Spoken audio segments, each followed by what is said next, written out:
ታዲያ ከአንድ በላይ ማግባቱ ዓላማው ምንድን ነው? አንድ ሰው አንድ ሚስት አይበቃውም ወይ ወደሚለው ጥያቄ እንምጣሽ። ለምንድን ነው ኢስላም ያንን ያስቀምጠው? ኢስላም ያስቀምጠው ለምንድን ነው? ትዳርን ሲያስቀምጥ ጊዜ ኢስላም ከአንድም ጀምሮ እስከ 4 ድረስ መልካም ዘርን ለማፍራት ከሚለው እሳቤ ነው። አላህ በቁርአን ላይ ታችሁ ከሆነ ስለ ትዳር ሲናገር መልካም ዘሮችን ታፈሩ ዘንድ ብሎ አስከትሎ ይናገራል። ነብዩ ሰለላሁ ዐለይሂ ወሰለም ሐዲስ ላይ እንደዚያው ለምሳሌ አላህ በሱረቱ ራዕድ ላይ ቀደም እንዳልኩት ሚስቶችን አድርጌላቸዋለሁ ለነብያቶች ካለ በኋላ መልካም ዘርን ያፈሩ ዘንድ እያለ አስቀምጦታል። ልክ እንደው በሱረቱል ፉርቃን መጨረሻው ገጽ ላይ ወለዚነ የቁሉነ ረበና ሀብ ለና ሚን አዝዋጅና ወዙርያቲና ቁረተ አዕዩን ይላል። ከልጆቻችን ከሚስቶቻችን ከልጆቻችንም እንዲሁ የአይናችን ማረፊያ የሆኑ መልካም ዘሮችን ለግሰን ይሉኛል እያለ ብለው ይጠይቁኛል እያለ ይናገራል። ወጣቻለሁ። ልክ እንዲሁ ነቢያችን ሰለላሁ ዐለይሂ ወሰለም ሐዲስ ላይ ልክ እንዲሁ ከአንድ በላይ ስለማግባት ሲናገሩ መልካም ዘርን ስለማፍራት ይናገራሉ። ተዘወጁል ወዱደል ወዱድ ፈኢኒ ሙካፊሩን ቢኩሙል ኡመም የውመል ቂያማ፣ መልካም ዘሮችን አፍርታችሁ እንድትመጡ እመኛለሁና አግቡ እያሉ ነብዩ ሰለላሁ ዐለይሂ ወሰለም ይናገራሉ። ይሄ ነው ታዲያ የትዳር ዓላማው ምንድን ነው? መጽሐፍ ቅዱስ ላይ ከተባለ በስሜት ከመቃጠል ይላል ጳውሎስ። በስሜት ከመቃጠል ብታገቡ ይሻላችኋል ይላል። ያ ማለት የስሜት ማብረጃ ነች ሴት ልጅ እንደ ክርስትና። እስኪ አስቡት፣ ኢስላም መልካም ዘርን ታፈሩ ዘንድ አግቡ ይላል። ባታገቡ ይሻላል ካለ በኋላ ጳውሎስ እንደኔ ብትሆኑ ይሻላል አለ መጀመሪያ። ነገር ግን እንዳው በስሜት ከመቃጠል ብታገቡ ይሻላችኋል ብዬ መክራቸዋለሁ እያለ ይናገራል። ከስሜት ጋር ነው በቃ የተያያዘው እንትን ያለው ማለት ነው። ገብታችኋል? ይህን ሁለቱን ለማወዳደር መሞከር ራሱ ኢስላም ዝቅ ማድረግ ነው። ምክንያቱም የሰው ልጅ እንዳገባ የተደነገገለት መልካም ዘርን ሊያፈራ ዘንድ ከእርሱ በኋላ መልካም ዘሮችን ጥሎ ይሄድ ዘንድ የሚለው ኢስላምን የስሜቱን ጥም ለማርካት ሴት ልጅን ቃት ከሚለው ክርስትና ጋር ማወዳደር ይስተት ነው። እሺ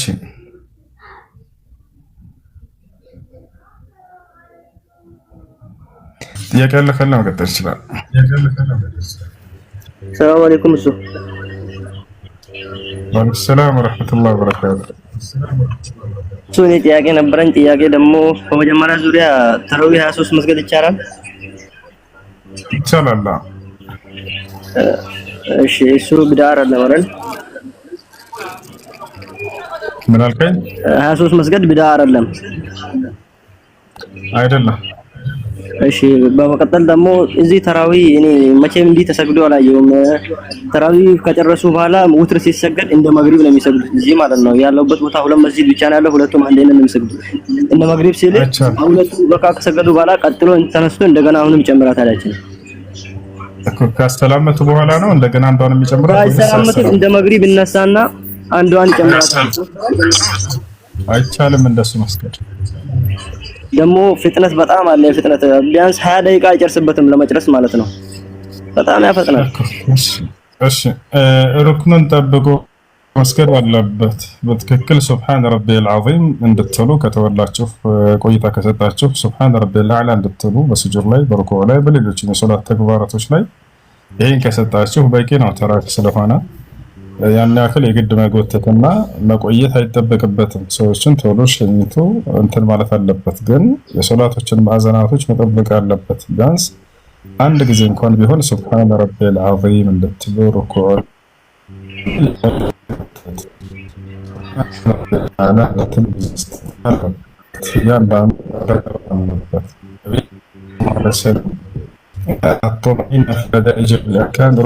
ሶላት እንደሆነ አስተምረው እያንዳንዱ ሶላት ጊዜ ረጋ ብሎ መፈጸም የሶላት ማነው ማዕዘን እንደሆነ አስተምረው። ስለዚህ ረጋ ብሎ ያንን ማሰገድ አለበት። እሺ ግን ውትሩን በሌላ ብቻ መስገድ ያንን ተራዊውን ከሱ ሰግጄ ውትሩን በሌላ መስገድ ይችላል? ይችላል። እሺ በቃ ሰው መሰግናለሁ። እሺ እቤት ለምን ሰግድ ሰዎች ተራዊህ ከኢማሙ በፊት ቀድሜ ቢጨርስ ምን ችግር አለ? ችግር አብረህ እስካልሰገድክ ድረስ ተከትለ የሰገድ ከሆነ ግን ከኢማሙ በፊት መጨረስ አይቻልም። ኢማሙን መሽቀዳደም አይቻልም። ከእርሱ በኋላ ነው ነቢ ሰለላሁ ዐለይሂ ወሰለም ቃል ነቢ ሰለላሁ ዐለይሂ ወሰለም ኢነማ ጁዒለ ልኢማም ሊዩእተመ ቢሂ ፈኢዛ ረከዐ ፈርከዑ ወኢዛ ሰጀደ ፈስጅዱ። ኢማም መሪ የተደረገው ልትከተሉት ዘንድ ነው ብሎ ተናግረዋል። እርሱ ሩኩዕ ሲያደርግ ተከትላችሁት ሩኩዕ አድርጉ፣ ስጁድ ሲያደርግ ተከትላችሁ ስጁድ አድርጉ ብለዋል። እርሱን መሽቀዳደም አይቻልም። እሺ ጥያቄ አለ? ዩሱ አንድ ጥያቄ አለ። እሺ ጥያቄ ምንድን ነው? ረመዳን ላይ ሲጃራ ቢያጨስ ይጠፋል? ምን አልከኝ?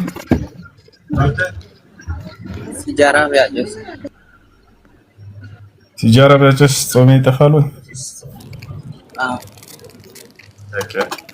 አዎ ሲጃራ ሺሻ ምናምን ጾምን ያጠፋሉ።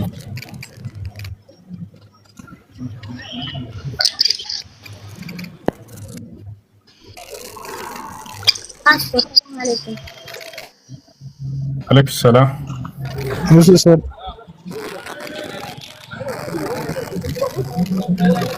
አንድ ጥያቄ ነበረኝ። ልጆች ከሚረብሽ ቦታ ራቁ። አድሚኖች የሚረብሽ ቦታ ከሆነ አንድ ሰው ቶሎ ብላችሁ አርጉ። እሺ ጥያቄ ምንድን ነው? እንደዚህ እቁብ የሚሰበስብ ሰው አለ እና ደህና ነው። ሰላም በለው። እሺ ከሚጮህ ቦታ ስትርቅ ትገባለህ።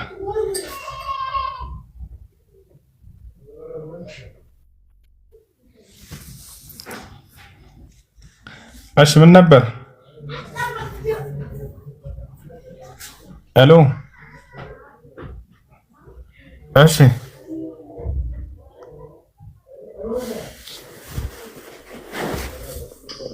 ሄሎ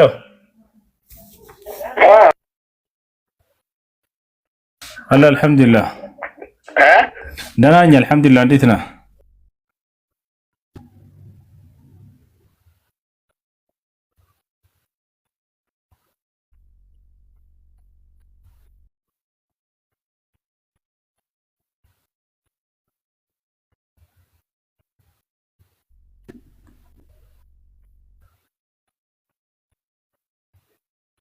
እያወራ ከሆነ አትሰማም ሰሞኑን። እሺ ጥያቄያችሁ ምንድን ነው? የገባችሁ ልጆች ጥያቄ ከሌላችሁ ቁርአን እንቀራለን። ሀይ ቁርአን እንቀራ። አሰላሙ አለይኩም ወራህመቱላሂ ወበረካቱህ። ወአለይኩም ሰላም ወራህመቱላሂ ወበረካቱህ።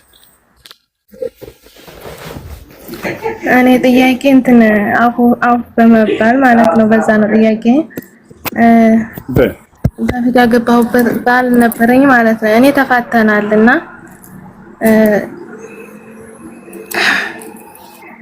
ከተፋታን በኋላ ያን መርሃ ይሰማል። እሺ ይቅርታ በጣም እንትን ነው ልምድ ስለሌለኝ ነው። እስኪ እሞክራለሁ ኢንሻአላህ። እኔ በፊት ያገባሁበት ባል ነበረኝና በፊት ያኔ ተጋብተን ስንኖር አልተስማማንምና ይጠጣል ምናምን እንትን ያጨሳል ማለት ነው። በዛ አልተስማማንም። በአገር ሽማግሌ እንትን የክፍለ ሀገር የገጠር ልጅ ነኝ ማለት ነው። በዛ ሽማግሌ ሁለቴ ፈታኝና ያንንም በእንትን በሽማግሌ ተፈታን ወረቀት በህግ እንትን ብለን እንዲያጠበን መልሰን እንደገና በራሳችን ተገናኘን ማለት ነው። በራሳችን መልሰን እንደገና ደግሞ እንደተመላለስን ያን ሁለት ፍች እንደፈታኝ ቆይተን ተመላለስን። ስንመላለስ አሁንም ደግሞ አልተስማማንም ማለት ነው። በነገራችን ላይ ልጁ እንትን ሰለምቴ ነው። በእናቱ ክርስቲያን ነው፣ በአባቱ ሙስሊም ነው ማለት ነው። ከዛ እሱ ወደ አባቱ ዙሮ ነው።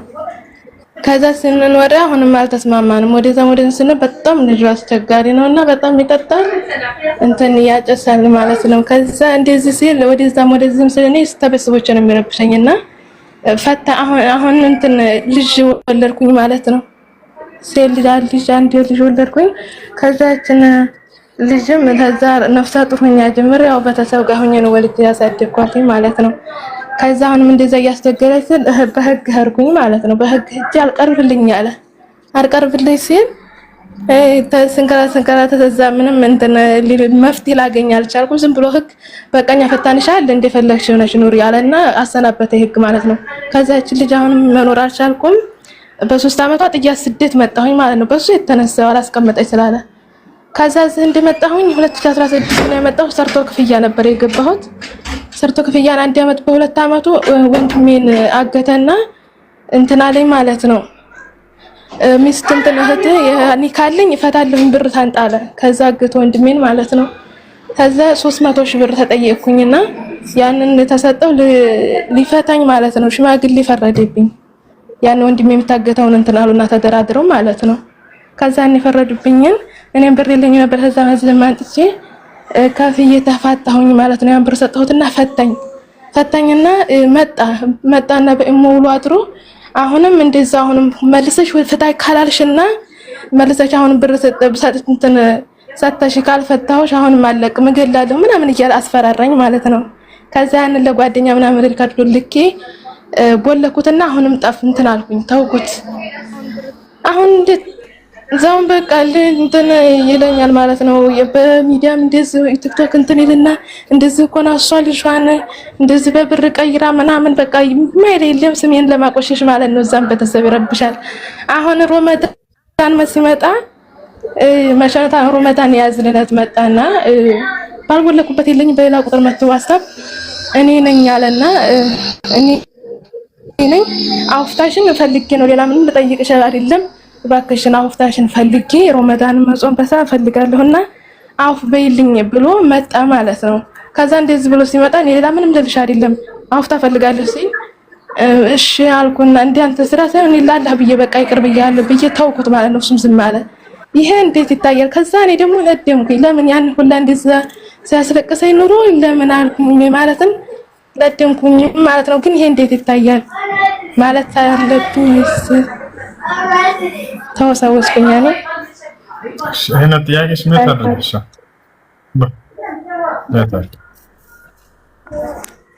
በቃ ምረብሽ ስላለ ታቸወርደሽ አዳንጭ በዚህ ልክ ባል ሚስቱን መበደል አይፈቀድለትም በምንም መንገድ። ባል ለሚስቱ መልካም እንዲሆን ነው እንደውም ኢስላም ያዘው። በሰላም ከኖራችሁ በሰላም ትኖራላችሁ፣ ካልሆነ በሰላም መለያየት። ፈኢምሳኩም ቢማዕሩፍ አው ተስሪሑን ቢኢሕሳን ይላል አላህ። ካገባችኋቸው ሴቶችን በመልካም ተናኗሯቸው፣ ወዓሽ ካልሆነላችሁ ደግሞ በሰላም ተለያያቸው እያለ ተናገረ። በሌላ ቦታ ላይ ወዓሽሩሁነ ቢልማዕሩፍ ይላል። አደራ ሴቶችን በመልካም ተናኗሯቸው ብሏል ነቢያችን ሰለላሁ ዐለይሂ ወሰለም። እስተውሱ ቢኒሳኢ ኸይራ ነው፣ አደራ ለሚስቶቻችሁ መልካምን ነገር አድርጉ ብለው ተናግረዋል።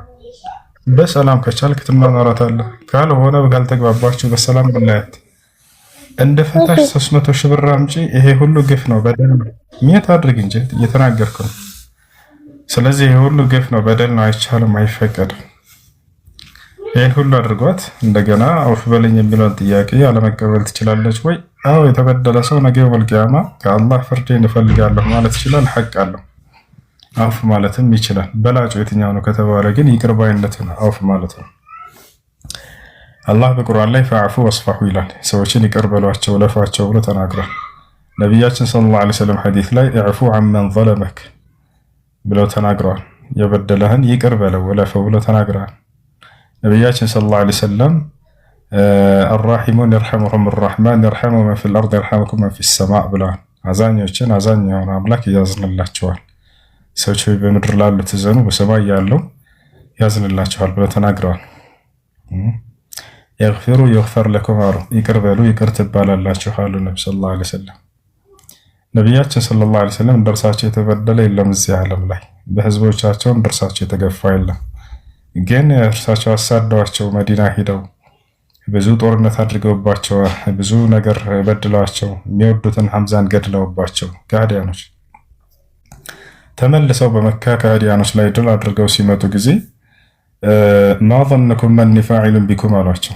የመካ ከሃዲያኖችና ሹማምንቶች ንጉሶች በእጃቸው ስር በወደቁ ጊዜ እኔ ምንም አድርጋቸው ይመስላችኋል ዛሬ ብለው ጠየቋቸው ነብዩ ሰለላሁ ዐለይሂ ወሰለም እነዛን የበደላቸውን ሰዎች።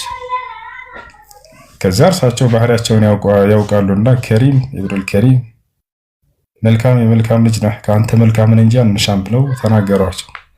ነብዩ ሰለላሁ ዐለይሂ ወሰለም ኢዝሀቡ ፈአንቱም ጡለቃ አሏቸው። ወኢን ካነ ሊበዕድ አህሊ ልዕልም መቃል ያኒ ፊ ሃዛል ሐዲስ እንደ አጠቃላይ ይቅር ብያችኋለሁኝ እናንተ ይቅር ተብላችኋል ሂዱ ነው ያሏቸው።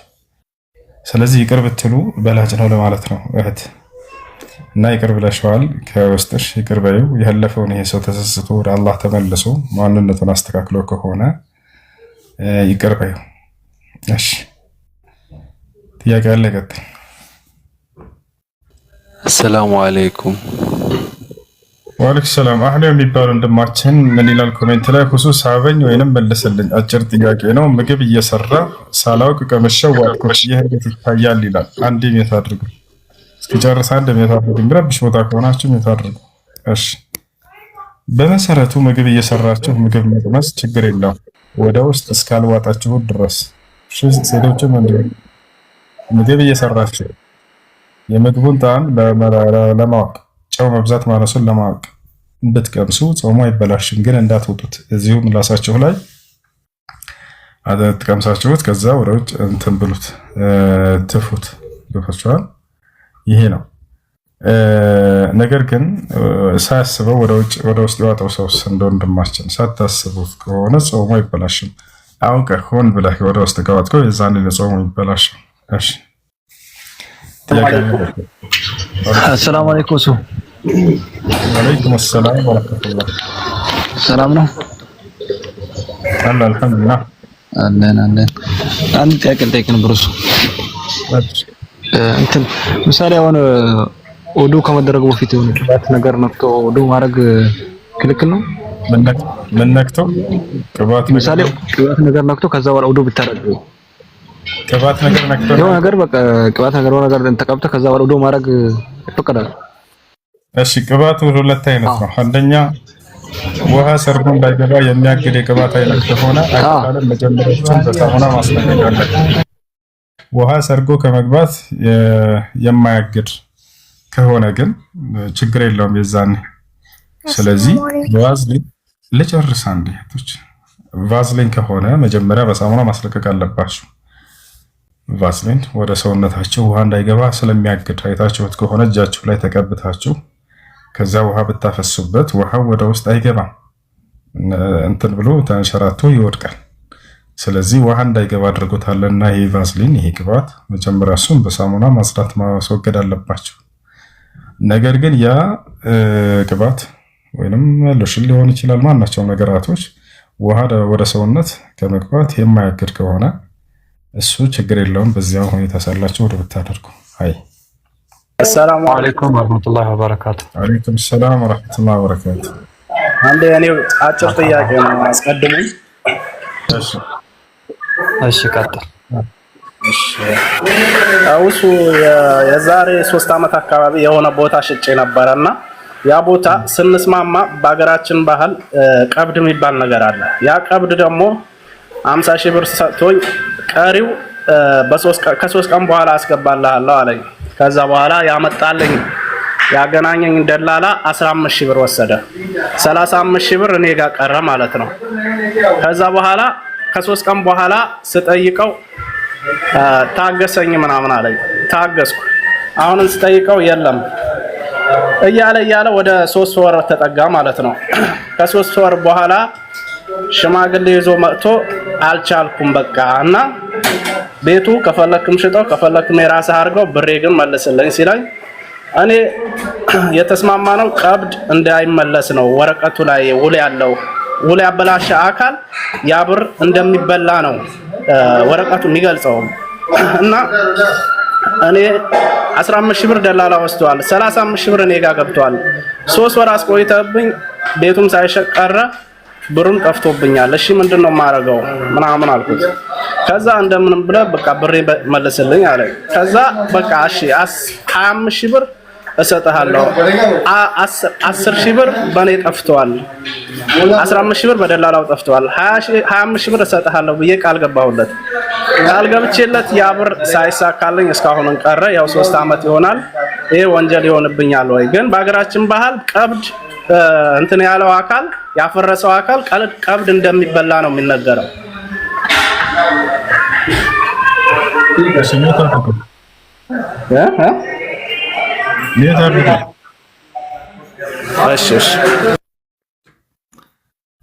ነብያችን ሰለላሁ ዐለይሂ ወሰለም አልሙስሊሙን ዐላ ሹሩጢሂም አሉ። ሙስሊሞች በቃላቸው ይገኛሉ ብለው ተናግረዋል። የሆነ መጀመሪያ የፈጸማችሁት ውልና ቃል ካለ በዚያ መሰረት ነው የምትሄዱት። ባጭሩ በዚያ መሰረት ነው የምትሄዱት። ያንን ተጨማሪ አድርገህ የመለስክለት እንዳውም ከአንተ ነው። ለአንተ የሰጠህን ብቻ ነው የምትመልስለት። የደላላውን የተስማማችሁት ማን ነው? እሱ እንዲወሰድ የተደረገው ከአንተ ነው ወይንስ ከእርሱ ነው? ወይንስ ከሁለታችሁም ተስማምታችሁ የሰጣችሁት ነው? እሱ አንድ ሜትር አንሳ። ከኔ ነው ከደረሰኝ በ50 ሺህ ብሩ ነው የደላላ ያከፈልኩት እኔ። አንተ ፈቃደኛ ሆነ ነው የሰጠው ለደላላው?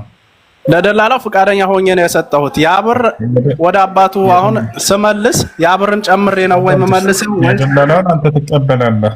አንተ የራስህ ሐቅ ነው ለእርሱ የሰጠኸው። ያ ልታሻሽጣን የነበረው መሬት ልታገዛዛን የነበረው መሬት አልነበረም። ስለዚህ እርሱን መልስልኝ ብለህ እርሱን መጠየቅ ትችላለህ። ሌላኛው እንትን ያልከው ነው ለሱ የሰጠህን ገንዘብ ቀጥታ ያንን ትመልስለታለህ። እኔ መክፈል አልቻልኩም ካለ ስትገዛዙ ጊዜ በቀብድ መልኩ የሰጠህን እናንተን መሬቱ እስካልተገዛ ድረስ ያንን መልስለት። አይ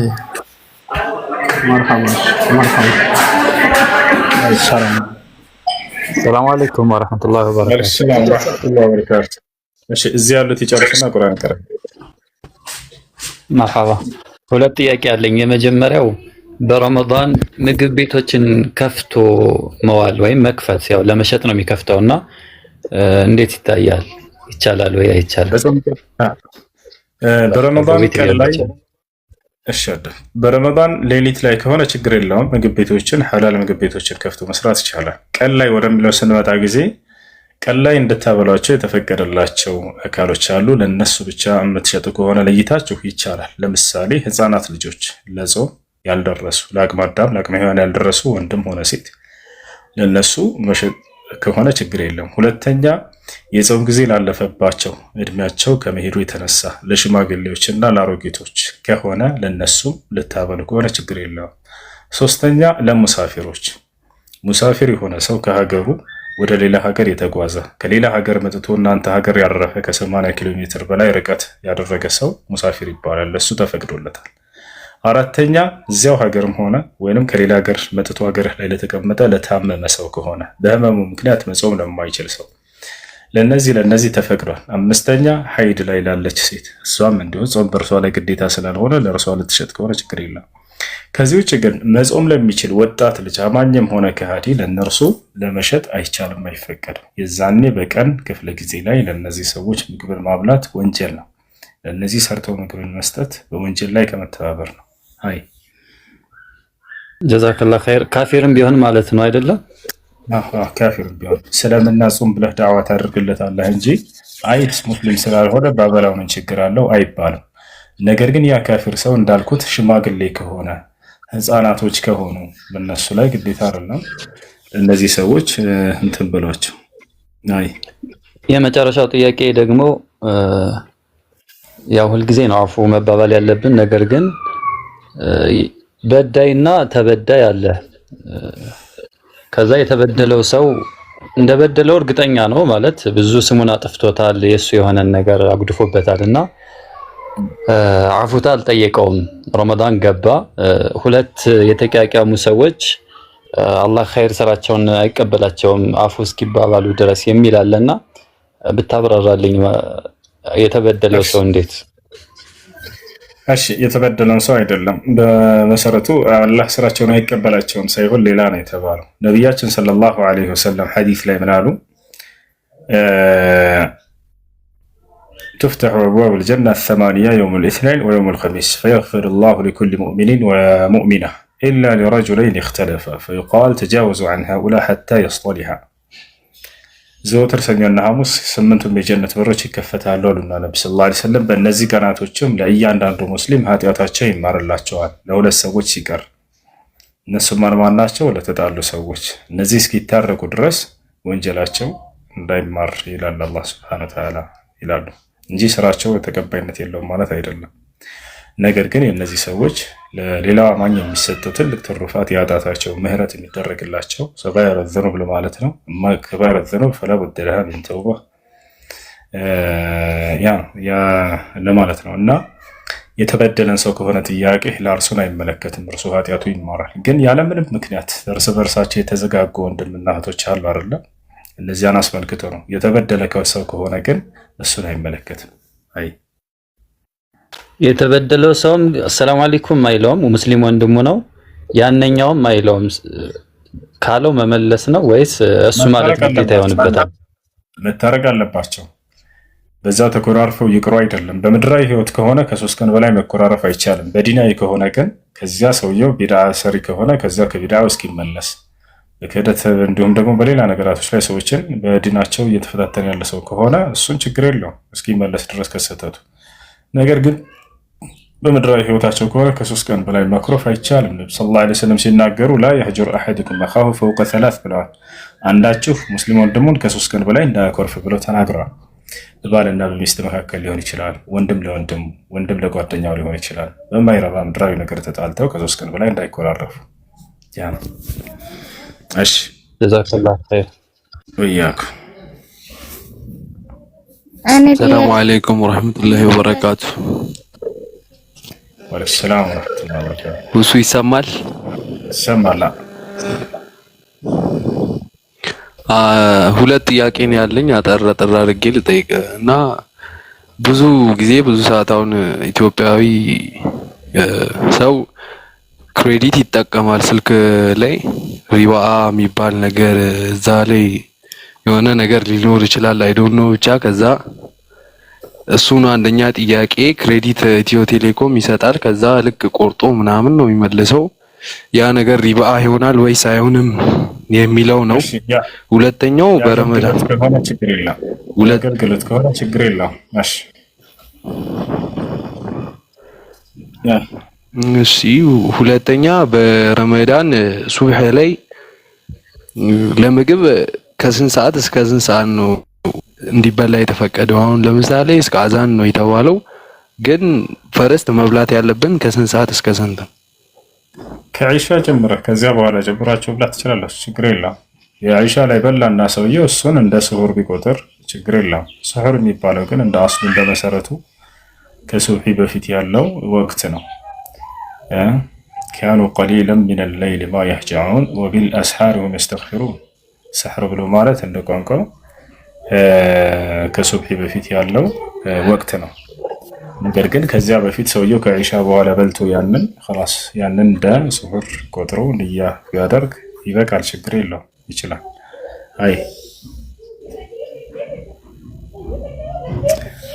አመሰግናለሁ። አይ እሺ፣ ከታች ጥያቄ አለሽ? ከላይ ጥያቄ አላችሁ? ጥያቄ ያለኝ አይሽ የኔ ጥያቄ ብዙ ጊዜ ጾሙን በስርዓት አላውቅም። አንደኛ ጥያቄ፣ ሁለተኛ ደግሞ ሰዓቱንም ከጀመርኩኝ ምንድን ነው ያልሽው? አይሰማም።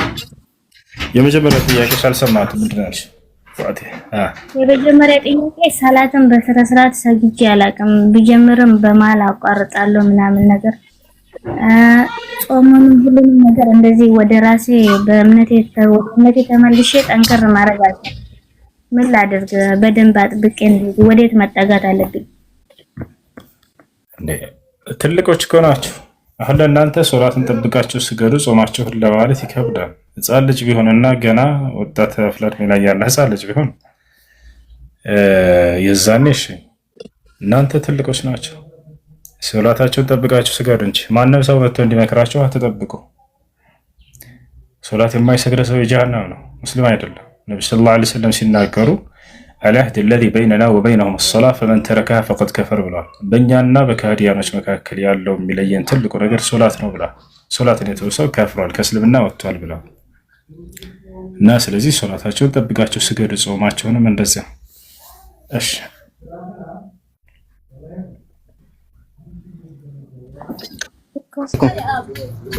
ወአለይኩም ሰላም።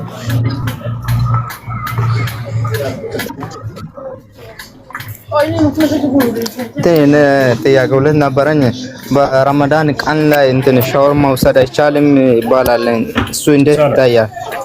ይቻላል፣ ችግር የለውም። ወደ አፍህ ውሃው እንዳይገባ ጥንቃቄ አድርግ። ሳታስበው ቢገባ እስከተባለ አይበላሽም። አውቀህ ሆን ብለው ውሃውን ከዋጥከው ነው የሚበላሽ።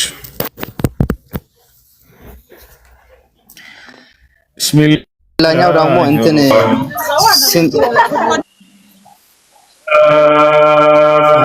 يا عين صاد ذكر رحمة ربك عبده زكريا إذ نادى ربه نداء خفيا قال رب إني وهن العظم مني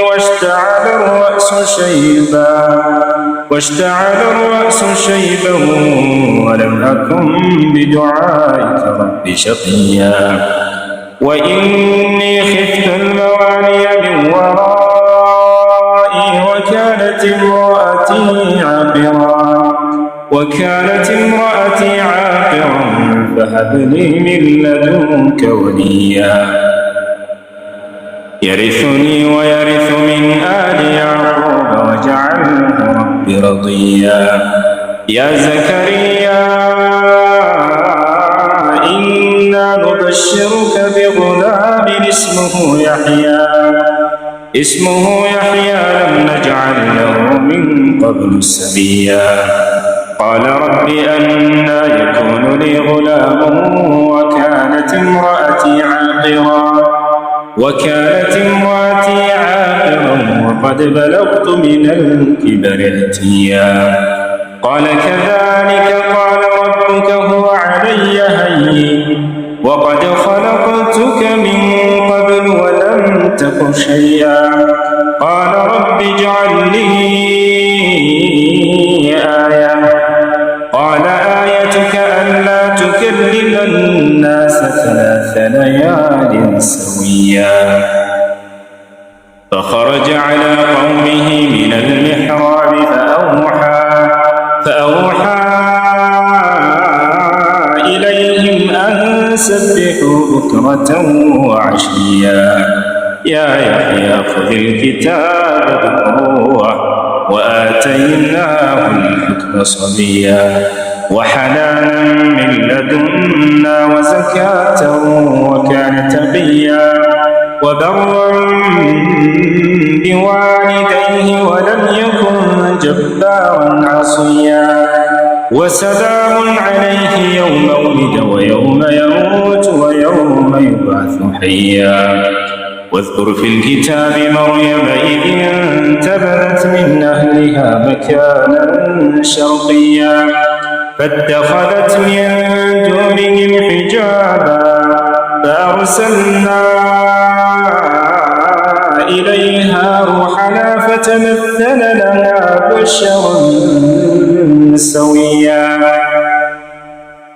قالت إني أعوذ بالرحمن منك إن كنت تقيا قال إنما أنا رسول ربك لأهب لك غلاما زكيا قالت أنى يكون لي غلام ولم يمسسني بشر ولم أك بغيا قال كذلك قال ربك هو علي هين ولنجعله آية للناس ورحمة منا وكان أمرا مقضيا فحملته فانتبذت به مكانا قصيا فأجاءها المخاض إلى جذع النخلة قالت يا ليتني مت قبل هذا وكنت نسيا منسيا فناداها من تحتها ألا تحزني قد جعل ربك تحتك سريا وهزي إليك بجذع النخلة تساقط عليك رطبا جنيا فكلي واشربي وقري عينا فإما ترين من البشر أحدا فقولي فقولي إني نذرت للرحمن صوما فلن أكلم اليوم إنسيا فأتت به قومها تحمله قالوا يا مريم لقد جئت شيئا فريا يا أخت هارون ما كان أبوك امرأ سوء وما كانت أمك بغيا فأشارت إليه قالوا كيف نكلم من كان في المهد صبيا قال إني عبد الله آتاني الكتاب وجعلني نبيا وجعلني مباركا أينما كنت وأوصاني بالصلاة والزكاة ما كنت حيا وبرا بوالدتي ولم يجعلني جبارا شقيا والسلام علي يوم ولدت ويوم أموت ويوم أبعث حيا ذلك عيسى ابن مريم قول الحق الذي فيه يمترون ما كان لله أن يتخذ من ولد سبحانه إذا قضى أمرا فإنما يقول له كن فيكون وإن الله ربي وربكم فاعبدوه هذا صراط مستقيم فاختلف الأحزاب من بينهم فويل للذين كفروا من مشهد يوم عظيم أسمع بهم وأبصر يوم يأتوننا لكن الظالمون اليوم في ضلال مبين وأنذرهم يوم الحسرة إذ قضي الأمر وهم في غفلة وهم لا يؤمنون إنا نحن نرث الأرض ومن عليها وإلينا يرجعون واذكر في الكتاب إبراهيم إنه كان صديقا نبيا إذ قال لأبيه يا أبت لم تعبد ما لا يسمع ولا يبصر ولا يغني عنك شيئا يا أبت إني قد جاءني من العلم ما لم يأتك فاتبعني أهدك صراطا سويا يا أبت لا تعبد الشيطان إن الشيطان كان للرحمن عصيا يا أبت إني أخاف أن يمسك عذاب من الرحمن فتكون للشيطان وليا قال أراغب أنت عن آلهتي يا إبراهيم لئن لم تنته لأرجمنك واهجرني مليا قال سلام عليك سأستغفر لك ربي إنه كان بي حفيا وأعتزلكم وما تدعون من دون الله وأدعو ربي عسى ألا أكون بدعاء ربي شقيا فلما اعتزلهم وما يعبدون من دون الله وهبنا له إسحاق ويعقوب وكلا جعلنا نبيا ووهبنا لهم من رحمتنا وجعلنا لهم لسان صدق عليا واذكر في الكتاب موسى إنه كان مخلصا وكان رسولا نبيا وناديناه من جانب الطور الأيمن وقربناه نجيا ووهبنا له من رحمتنا أخاه هارون نبيا واذكر في الكتاب إسماعيل إنه كان صادق الوعد وكان رسولا وكان يأمر أهله بالصلاة والزكاة وكان عند ربه مرضيا واذكر في الكتاب إدريس إنه كان صديقا نبيا ورفعناه مكانا عليا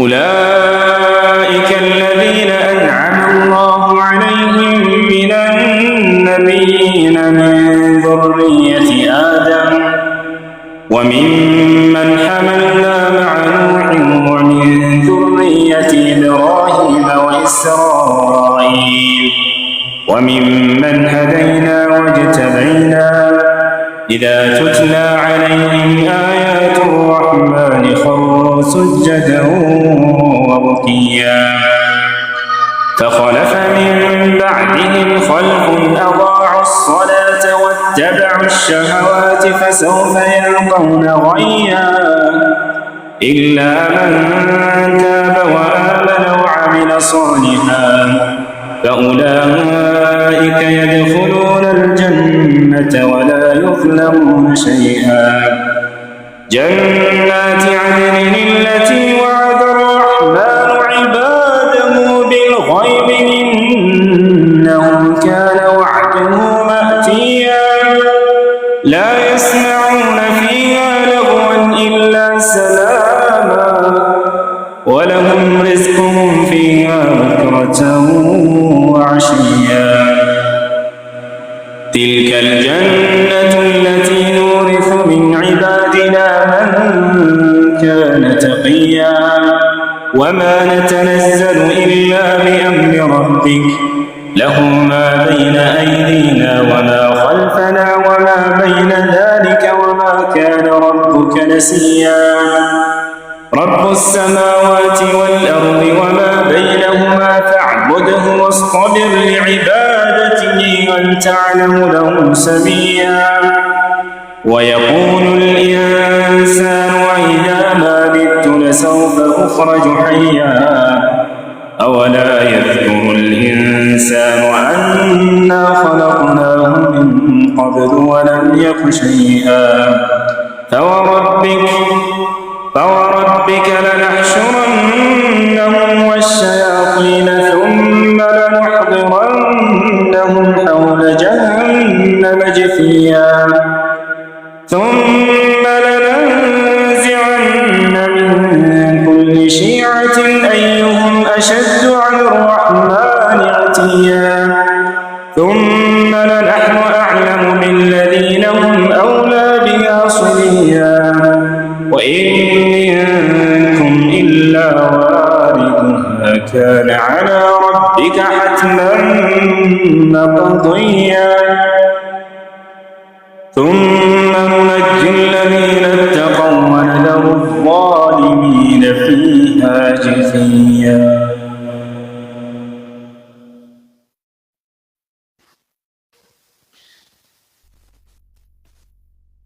وإذا تتلى عليهم آياتنا بينات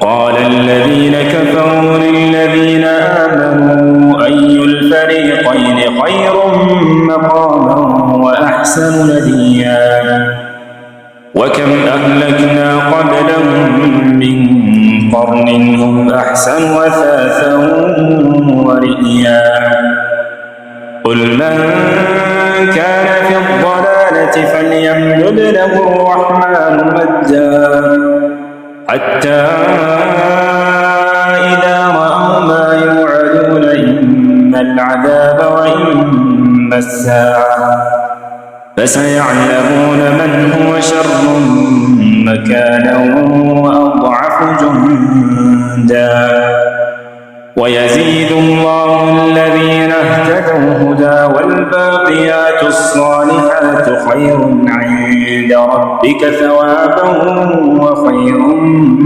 مردا أفرأيت الذي كفر بآياتنا وقال لأوتين مالا وولدا أطلع الغيب أم اتخذ عند الرحمن عهدا كلا سنكتب ما يقول ونمد له من العذاب مدا ونرثه ما يقول ويأتينا فردا واتخذوا من دون الله آلهة ليكونوا لهم عزا كلا سيكفرون بعبادتهم ويكونون عليهم ضدا ألم تر أنا أرسلنا الشياطين على الكافرين تؤزهم أزا فلا تعجل عليهم إنما نعد لهم عدا يوم نحشر المتقين إلى الرحمن وحدا ونسوق المجرمين إلى جهنم وردا لا يملكون الشفاعة إلا من اتخذ عند الرحمن عهدا وقالوا اتخذ الرحمن ولدا لقد جئتم شيئا إدا تكاد السماوات يتفطرن منه وتنشق الأرض وتخر الجبال هدا أن دعوا للرحمن ولدا وما ينبغي للرحمن أن يتخذ ولدا إن كل من في السماوات والأرض إلا آتي الرحمن عبدا لقد أحصاهم وعدهم عدا وكلهم آتيه يوم القيامة فردا إن الذين آمنوا وعملوا الصالحات سيجعل لهم الرحمن إنما يسرناه بلسانك لتبشر به المتقين وتنذر به قوما لدا وكم أهلكنا قبلهم من قرن هل تحس منهم من أحد أو تسمع لهم ركزا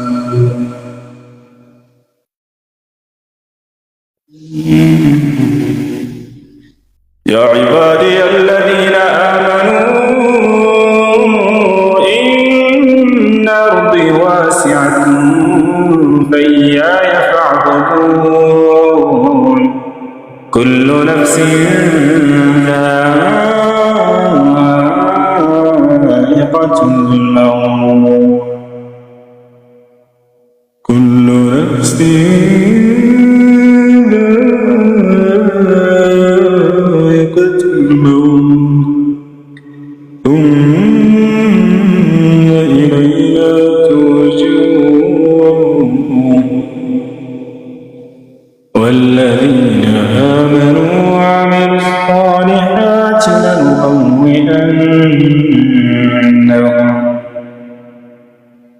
لنبوئنهم من الجنة غرفا تجري من تحتها الأنهار نعم أجر الذين صبروا على ربهم يتوكلون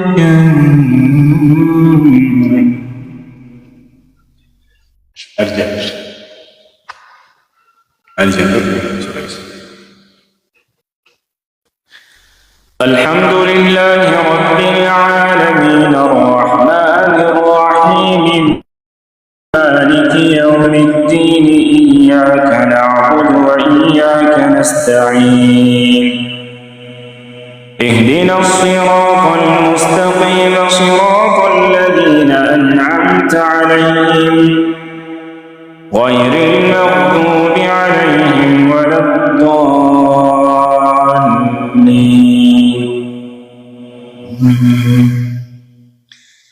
إن الذين كذبوا بآياتنا واستكبروا عنها لا تفتح لهم أبواب السماء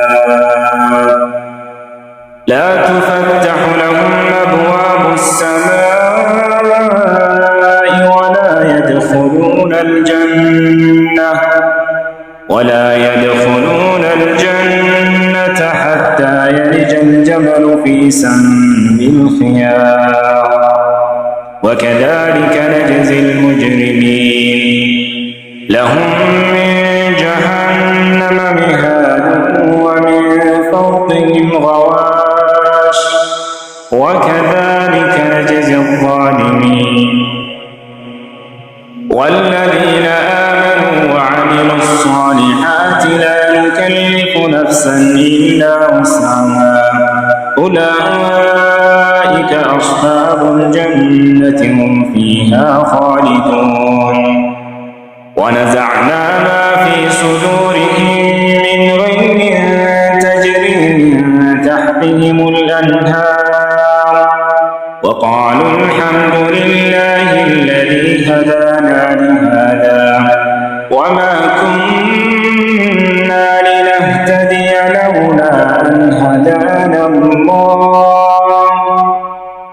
لقد جاءت رسل ربنا بالحق ونودوا أن تلكم الجنة أورثتموها بما كنتم تعملون ونادى أصحاب الجنة أصحاب النار أن قد وجدنا ما وعدنا ربنا حقا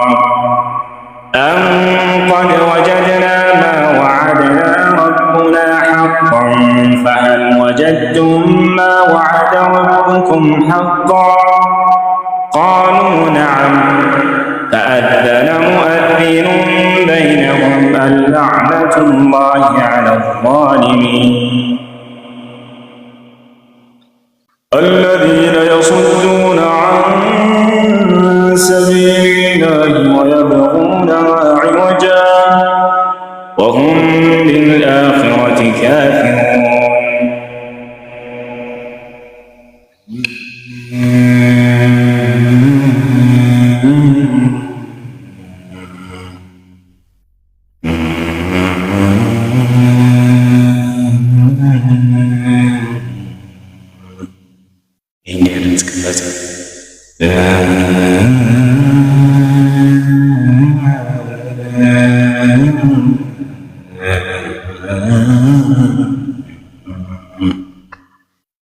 الحمد لله رب العالمين الرحمن الرحيم مالك يوم الدين إجازي العيد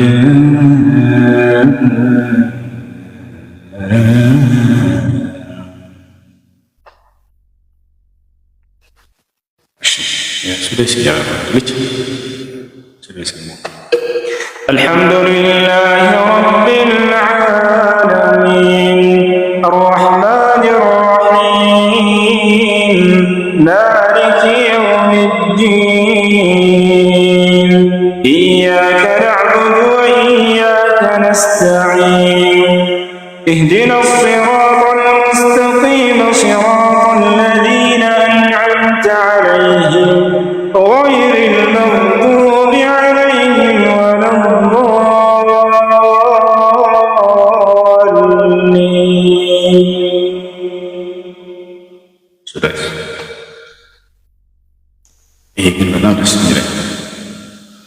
الحمد لله رب العالمين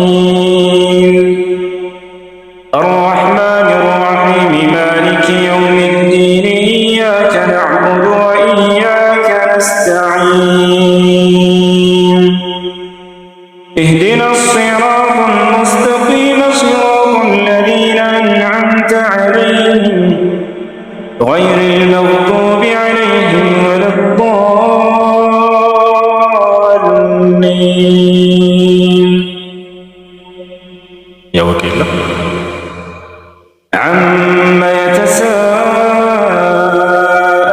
عن النبأ العظيم الذي هم فيه مختلفون كلا سيعلمون ثم كلا سيعلمون ألم نجعل الأرض مهادا والجبال أوتادا وخلقناكم أزواجا وجعلنا نومكم سباتا وجعلنا الليل لباسا وجعلنا النهار معاشا وبنينا وبنينا فوقكم سبعا شدادا وجعلنا سراجا وهاجا.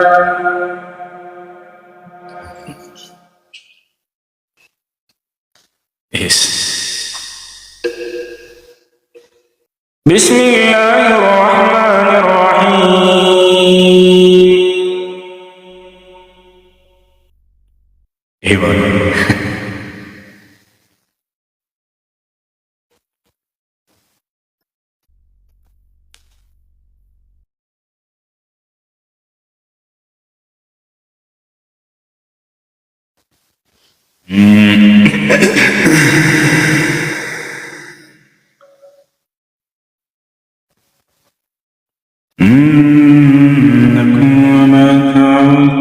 بسم الله الرحمن الرحيم.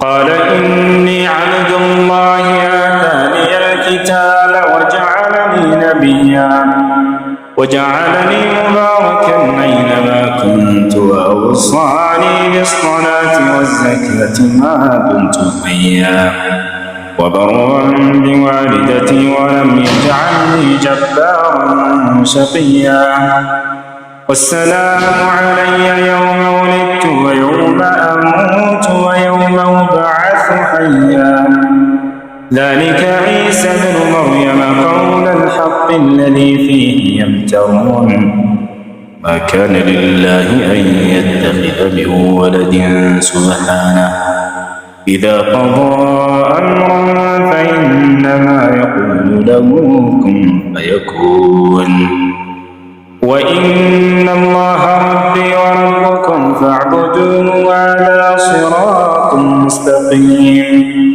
فاختلف الأحزاب من بينهم فويل للذين كفروا من مشهد يوم عظيم.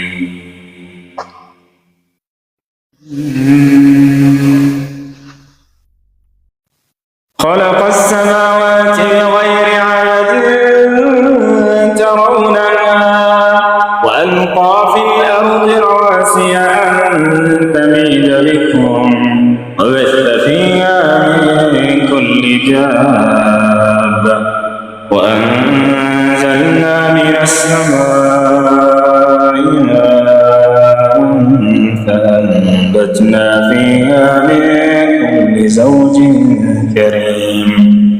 هذا خلق الله فأروني ماذا خلق الذين من دونه بل الظالمون في ضلال مبين.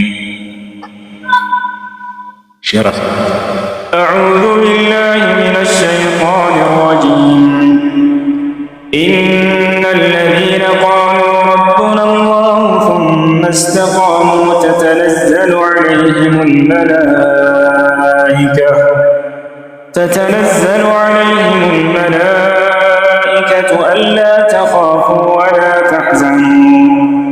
ألا تخافوا ولا تحزنوا وأبشروا بالجنة التي كنتم توعدون. نحن أولياؤكم في الحياة الدنيا وفي الآخرة ولكم فيها ما تشتهي أنفسكم ولكم فيها ما تدعون نزلا من غفور رحيم. ومن أحسن قولا ممن دعا إلى الله وعمل صالحا وقال إنني من المسلمين. ولا تستوي الحسنة ولا السيئة ادفع بالتي هي أحسن فإذا الذي بينك وبينه عداوة كأنه ولي حميم. الحمد لله رب العالمين الرحمن الرحيم مالك يوم الدين إياك نعبد وإياك نستعين اهدنا الصراط المستقيم صراط الذين أنعمت عليهم غير المغضوب عليهم ولا الضالين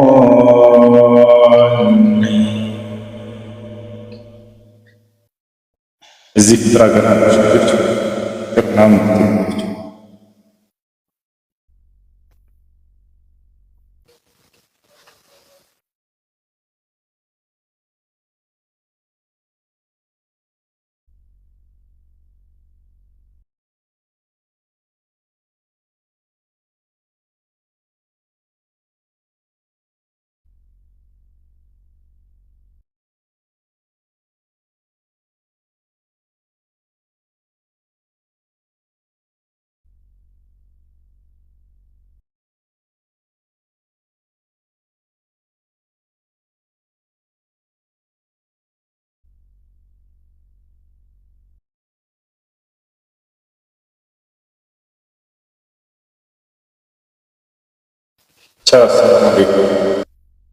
ሰው ይግባ እንዴው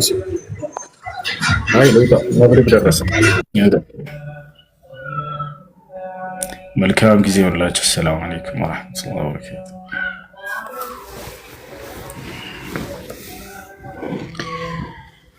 أي الفريقين خير مقاما وأحسن نديا وكم أهلكنا قبلهم من قرن هل تحس منهم من أحد أو تسمع لهم ركزا يتدردر كبة كازس ألم تر إلى الذين زكوا أنفسهم ملا لتكرر لنكون الأسكبة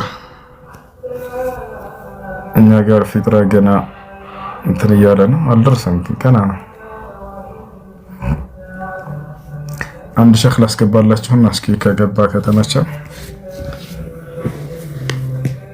ገበስ ሸክ ነው፣ ሳውዳዊ ነው፣ አረብ ነው። ብዙ ጊዜ በረመዳን እየገባ ይመክር ነበር።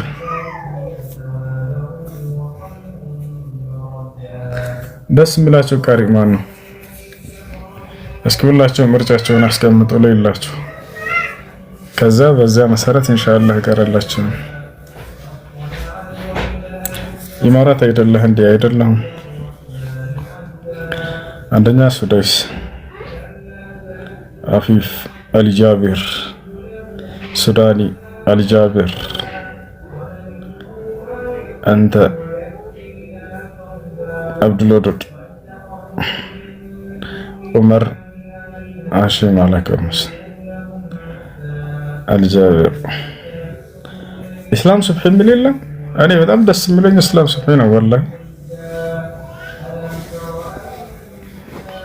ኢስላም ሱብሒ አሁን የሚቀርበ በፊት የሆነ ጊዜ መጀመሪያ የታወቀበት ድምጾች በስህተት መሰለኝ አንድ ድምጽ ራሱ ያወጣው እሱ ድጋሚ የሚያወጣው አይመስለኝም። አምልጦት ነው ያወጣው።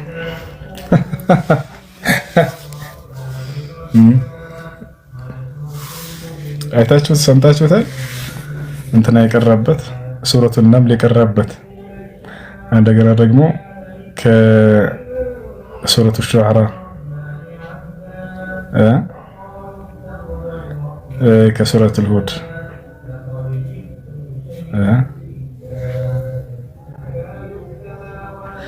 ሁሱ አንድ ሰው አውቆ በረመዳን ከበላ እንዴት ይታያል? በብዙ መንገድ ይታያል። በሽንኩር ተደብቀህ ማየት ትችላለህ። ተደብቆ ሲበላ ሰው ለማንኛውም ምን ነበር አውቆ የበላ ሰው ጾሙ ይበላሻል እንዴ? አውቆ የበላ ሰው ጾሙ ይበላሻል።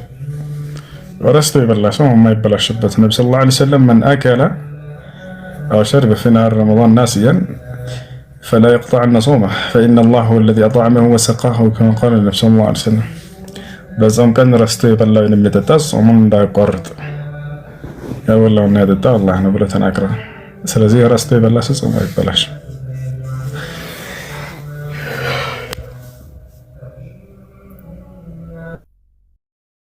يسرناه بلسانك لتبشر به المتقين ልቅራ ላስገባኝ። እሺ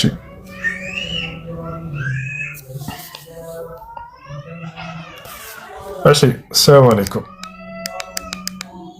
ይሰማል?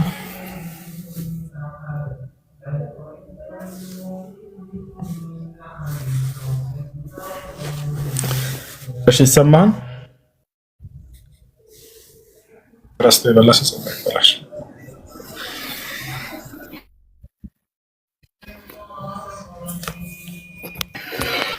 ይሰማል?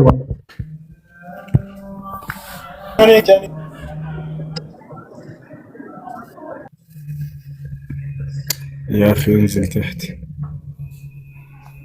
انزل تحت.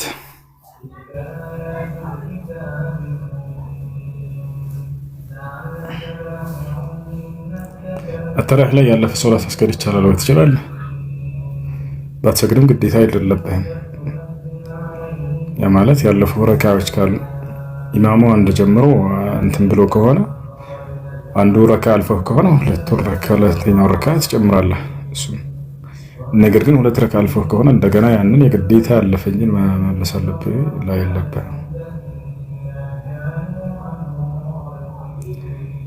የለብህም። እሺ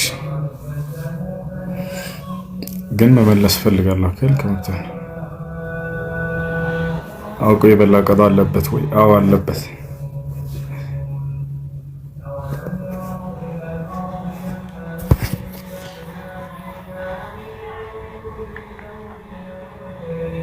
إن في ذلك لآية وما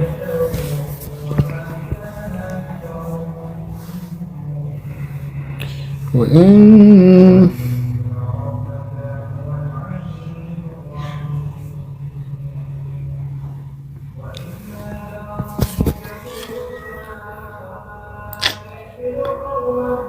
والله الدرب يسمع شو عندي بس عندما يدمج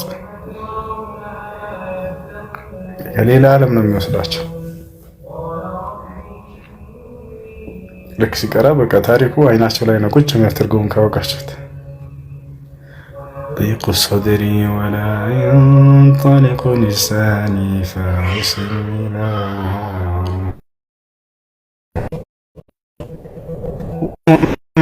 إلى فأخاف أن يقتلون قال كلا بل أغويتنا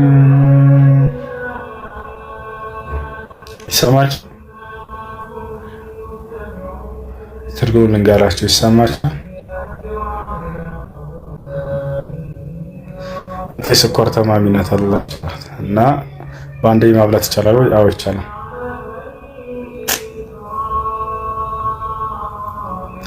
قال ألم نربك فينا وليدا ولبثت فينا من عمرك سنين وفعلت الذي فعلت وأنت من الكافرين قال فعلتها إذا وأنا من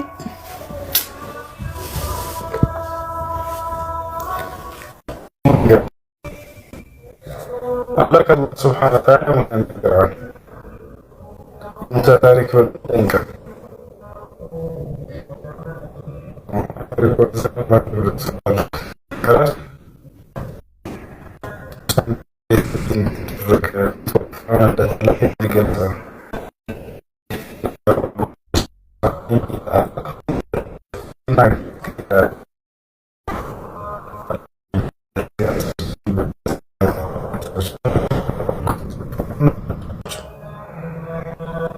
لا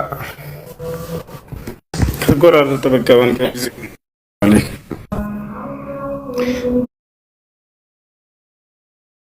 አሽዋታ ፍጥርም እንዴ አንድ ቦታ አይደለም ያደለው ያለን ያ ጀማ እዚህ ያለ ሰው በተለያየ ዓለም ላይ ነው ያለው። በእናንተ አካባቢ ኡስታዙና ተፈضل። እሺ ኡስታዝ ከመጨመሩ በፊት እዚህ ጋር እንትን ልበል። አሁን በጣም አሪፍ አድርገህ ነው ያብራራው፣ ቆንጆ ማብራሪያ ቴንክ ዩ። ግን እዚህ ጋር አንድ መጠይቅ የመምህሩ ምሳሌ በጣም ቆንጆ ነው። ግን ያ መምህር ተማሪዎቹን ያስተምራቸዋል አይደል? ሰነፉን ያውቃል፣ ጎበዙን ያውቃል፣ አንተ እንዳልከው። ስለዚህ የሚያልፈውን ያውቃል፣ የሚወድቀውን ያውቃል። ፈተናውን ከተፈተኑ በኋላ አንዱ ልጅ ቢወድቅ መምህሩ አልጣለውም፣ ግን መምህሩ ቀድሞ እንደሚወድቅ ሊያውቅ ይችላል። ትክክል ነህ። ነገር ግን መምህሩ ለምሳሌ ከ10 ኦር ከ100 ቢሆን የፈተናቸው 40 አምጥቶ እንደሚወድቅ ሊገምት አይችልም መምህሩ። የዛኔ ያህል ሻርፕ ግምት አይኖርም። ምናልባት ደግሞ ያ ልጅ ያ ሰነፍ የተባለው ልጅ መምህሩ ይወድቃል ብሎ የጠበቀው ልጅ እና አጋጣሚ ማታ ላይ የሚያስጠናው ሰው አግኝቶ ማለፊያ ነጥብ አምጥቶ ሊያልፍ ይችላል። መምህሩንም ሊያስገርመው ይችላል ትልቅ ውጤት አምጥቶ። አሁን መምህሩ አለማወቁ እዚህ ጋር ይወጣበታል። የፈጣሪ ሲሆን ግን ሌላ ነው። ከመምህሩ ጋር አብሮ ሊሄድ አይችልም። ምክንያቱም መምህሩ ሳምሃው ሊሚቴሽን አለው እውቀቱ ማለት ነው።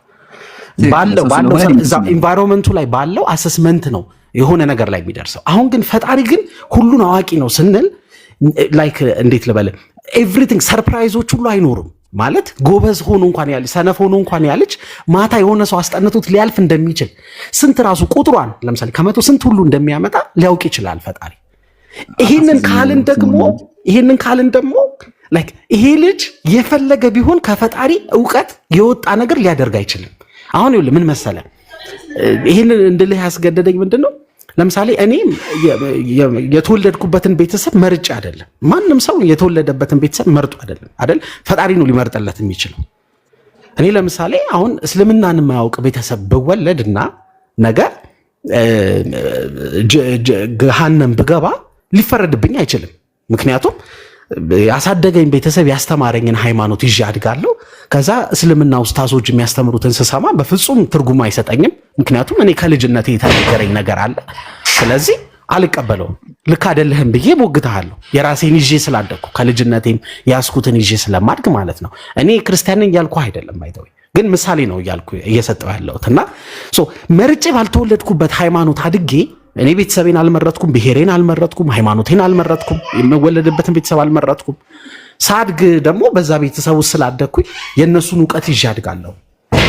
በዚህ ምክንያት ነገ ደረቅ ነው መሆኑ ሌላ ነገር አልሰማም ከተማርኩበት ቤተሰብ ከሰጠኝ ሃይማኖትና አስተሳሰብ ውጭ። ታዲያ እኔ አሁን ይፈረድብኛል? እና መጀመሪያም ያልኩ ይሄ ከመምህሩም ጋር እንደማይመሳሰል ይመሳሰላልም ካልክ እስኪ ንገረኝ። ሁለት ጥያቄ ነው የጠየቁ። መዝግቢያቸዋለሁ፣ ጽፌያቸዋለሁ እዚህ ጋር። እሺ አልሐምዱሊላህ ወከፋ። መጀመሪያ ከመምህሩ ልጀምርልህና ትክክል መምህሩ ሰው ስለሆነ ነው። አየህ አይደለ? አንተ ራስህ እኮ አልከው መምህሩ እንኳን በተገደበ ዕውቀቱ ተማሪዎቹን አይቶ መወሰን ችሏል። ስለ አምላክሳ መምህሩ አንዱ ደካማ ፍጡር ተማሪዎቹን አይቶ መወሰን የሚችል ከሆነ ኃያሉ አምላክሳ ሁሉን ነገር አያውቅም እንዴ? ያውቃል። አየህ በአንተ ሎጂክ ራሱ። ስለዚህ አላህ ሁሉን ነገር ስለሚያውቅ ሲሞን አንተ ነገ የምታደርገውን ነገር አስቀድሞ አውቆታል። ለዛው ቀደም ኢብኑ ተይሚያ ረህመቱላሂ ዐለይሂ ያዕለሙ ማ የኩን ወለው ካነ ወማ ለም የኩን አለው ካነ ከይፈ ኩን። አላህ የሆነውን እንኳን ያውቃል፣ ወደፊት የሚሆነው የሚያውቀው ሁሉን ነገር ኢልሙሁ ሚሁጥን ቢኩል ሁሉን ነገር እንዳወቀ ነው የተናገረው። ስለዚህ አላህ ሁሉን ነገር ስለሚያውቅ አንተ የምታደርገውን ነገር አስቀድሞ ጽፎታል ነው። ግን ሲሞን አሁን በደል የሚሆነው ምንድነው? ያንን ጽሁፍ እንድትኖር ቢያስገድድህ ነው። ጽፌልሃለሁ በዛ ኑር ቢልህ ግን አላህ የጻፈው አንተ ስለምትሰራው ነው እንጂ ስለተጻፈብህ አሰራው። በደንብ ልገምልህ አላህ የጻፈው ስለምትሰራው ነው እንጂ ስለተጻፈብህ አሰራው። አንተ የምትሰራው ስራ አለ፣ የምትሰራውን ስራ አላህ አውቆ ጻፈው እንጂ ተጽፎብህ ይሄን ብቻ እንድትሆን አላመጣህም ወደዚህ። ግን ደግሞ ከዛ ጽሁፍ አወጣም። ለምን? አላህ ሁሉን አዋቂ ስለሆነ ማለት ነው። ይሄን በዚህ ዘጋ ነው። በኋላ ቃል በቃል በደንብ አስረዳሃለሁ። እሺ የሰው ምሳሌ ላይ አንድ ነገር ጨምርልህ። ምሳሌ ሞባይልን ሲከፍተው እዚህ ጋር ዛሬ ፀሐያማ ነው፣ ነገ ደመናማ ነው እያለ ይናገራል። አጥኚዎች አጥንተው ኦኬ እዚህ ጋር ደመናማ ነው፣ ነገ ፀሐያማ ነው ይላል። ነገ ፀሐያማ ነው ብሎ ስላወቁ ፀሐይዋ ላይ የፈጠረው ተጽዕኖ አለ። ሰውየው ወይም ደግሞ ሳይንቲስቶቹ ሪሰርች ሰርተው ወይም ደግሞ ደመናን መርምረው ነገ ደመናማ ነው ከዚህ ፀሐያማ ነው እያሉ አወቁ። ፀሐያማ ብለው ማወቃቸው ፀሐይዋ እንድወጣ አድርጓታል እንዴ? አላደረጋትም። ፀሐይ በራሷ የምትንቀሳቀሰው ፀሐይ በራሷ ብትንቀሳቀስም ግን ሰው ልጅ አጥንቶ ያለውን ነገር ደረሰበት። ግን ስለደረሰበት እሷ ላይ ተጽዕኖ ያደረገባት ማየህ አይደለ? ስለዚህ አላህ ማወቁ አንተ ግዴታ እንድታደርግ አያስገድድህም ነው። ሲምፕሊ ይሄ ያተናል። እንዲሁም ሳይንቲስቶች እዚህ ጋር ነገ ፀሐይ ነው ብለው ማወቃቸው ግዴታ አድርጎታ ፀሐይ እንዲሆን አድርጎታ የሚል ሎጂክ አያስኬድም። ዘጋር። ቀጥሎ እኔ በሙስሊም ቤተሰብ ብወለድ ኑሮ ወይም ደግሞ መርጬ አልተወለድኩም ማለት ትክክል ነህ። በእስልምናችን በዚህ ዙሪያ ምርጫ የለም። ወንድ ሆኖ የተወለደ የለም፣ መርጦ የተወለደ እንዲሁም አገር መርጦ የተወለደ የለም፣ ቤተሰብ መርጦ የተወለደ የለም፣ ቋንቋ መርጦ የተወለደ የለም። ይሄ የአላህ ችሎታ ነው። ለዛ ነው ሙስሊሞች ቀደርን ለሁለት የምንከፍለው። ቀደር ሸርዒና ቀደር ተክዊን ይባላል። ተክዊን ላይ ስንመጣ ምንድነው? ምሳሌ አገርህ፣ ጾታህ፣ ቤተሰብህ፣ ቋንቋ ይሄ ያንተ ምርጫ አይደለም። አላህ ራሱ መርጦና የተወለድክበት ጊዜ የምትኖርበት ጊዜ ይሄ የአላህ ዕውቀት ነው። አንተ ምንም ምርጫ የለህም። በዚህም አትጠየቅም።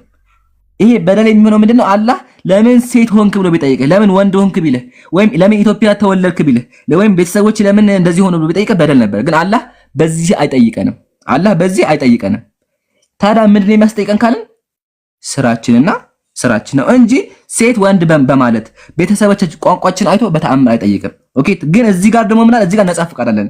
ነጻ ፍቃዱ ምንድነው ካልን ስራችን ላይ አንድ ሰው የፈለገውን ነገር መስራት ችሎታው አላህ ሰጥቶታል። ግን አላህ ደግሞ የሚሰራውን ነገር ያውቃል። ባይዞ እዚህ ጋርም ስናገር ማወቅ ያለበት ነገር እያንዳንዱ ምድር ላይ የሚከሰተው ነገር በሙሉ በአላህ ኃይልና በአላህ ፈቃድ እንደሆነ እንዳረሳ ማለት ነው። ይሄን ከዘጋን ቀጥሎ እስልምና ቤተሰብ አልተወለድኩምና ካፊር ቤተሰብ ወይም ደግሞ ጣዖት አምላኪ ቤተሰቦች ወይም ክርስቲያን ቤተሰቦች የተወለድኩትና እንዴት ብዬ ነው ላምን የምችለው እና እንዴት ብሎ ይፈረድብኛል? አያ ጥሩ ጥያቄ ነው። ወደ መልሱ ስንገባ አላህ ቤተሰብህን አይቶ አይፈርድብህም። ለዛ ነው ቁርአን ላይ አላህ ምን አለ? ወጀዐልና ለሁም ሰምዐን ወአብሳራ ለነሱ አይንና ጆሮ ሰጠናቸው አለ። አላህ አይን ሰጠ። አይን ሰጥቶም ደግሞ አልተወህም። ምን አደረገ?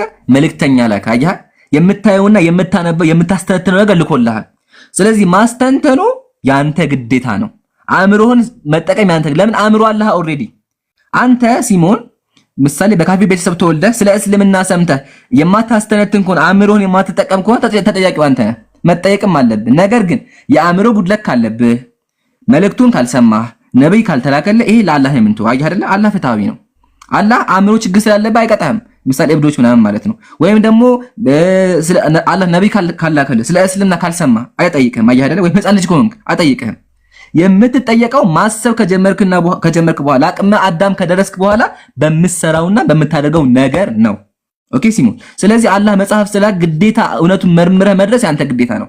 በደል የሚሆነው ምንድነው? እስልምና ከባድ ነገር ሆኖ ቢሆን ኖሮ ለማስተተን ከባድ ቢሆን አእምሯችን ጎዶሎ ቢሆን ነብይ ባይላክ ትክክል ነበር። ግን ኦልሬዲ እንደዚህ ለአለ ቁርአን ራሱ ምናለ ለአላ የኩነ አለ الناس حجة የውመል ቂያማ አምላክ ፊት ቆመ ተበድያለሁ እንዳትል ነው አላህ ያደረገው። የውመል ቂያማ ትጠየቃለህ። ተበድለሃል ብሎ አላህ ይጠይቃል። ስለዚህ የዛን ጊዜ ተበድያለሁ እንዳትል አሁን አላህ አስቀድሞ መልእክተኛ ላከ። አየህ አይደለ? የውመል ቂያማ ምንም ሁጃ አይኖርህም። መጽሐፉ ይመጣልሃል፣ ታነባለህ ስራህንም። ቀጥሎ መልእክተኛ አላኩልህም እንዴት ትጠየቃለህ? መልእክተኛ እንደተላከልህ መጽሐፍ እንደተሰጠህ ትመሰክራለህ። የዛን ጊዜ ፍርዱ የሚሆነው ባንተ ላይ ነው። አንድ ምሳሌ አስቀምጥና ይበቃኛል። ምሳሌ እናትና አባት ገዳዮች ናቸው። አላህ ያርጋቸውና ገዳይ ቤተሰብ የተወለድከው ገዳይ ቤተሰብ ላይ አድርገህ አንተም ገዳይ ሆንክ። ሰዎችን መግደል ጀመርክ። ከዛ ፍርድ ቤት ቆመህ ዳኛው ሰዎችን ለመገደል ሲልህ ጥፋተኛ እኮ አይደለሁም እኔ እኮ ጥፋተኛ አይደለም ቤተሰቦቼ ናቸው ብትል የሚሰማህ አለ? ወህኒ እስር ቤት የምትገባው አያ ቤተሰቦች ገዳይ መሆናቸው የአንተ መግደል ፍትሃዊ ያደርገው። አንተ አእምሮ አላህ መግደል መጥፎ እንደሆነ አስበህ መድረስ ህፃን ልጅ ብትሆን ዳኛው አይፈርድብህም። አያ አይደለ? ግን አእምሮ ስላለ መግደል መጥፎ እንደሆነ መድረስም አለብህ። ስለዚህ በካፊር ቤተሰብ በክርስቲያን ቤተሰብ ብትወለድም ስለ እስልምና መርምረህ ማወቅ ግዴታ አለብህ። ግዴታም እንዲሆን ነው አላህ መልእክተኛና መጽሐፍ የሰጠው ማለት ነው። ጨርሻለሁኝ። ኡስታዙና በጣም ይቀጣ አስረዘምኩት። አንዴ ቆይ እንዳትነሳኝ ነው።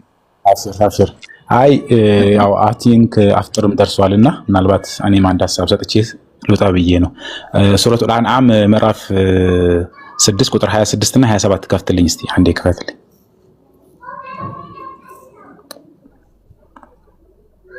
እኛ ጋር አዛን አላለም። አዛን አለ እያለ ነው ሰው።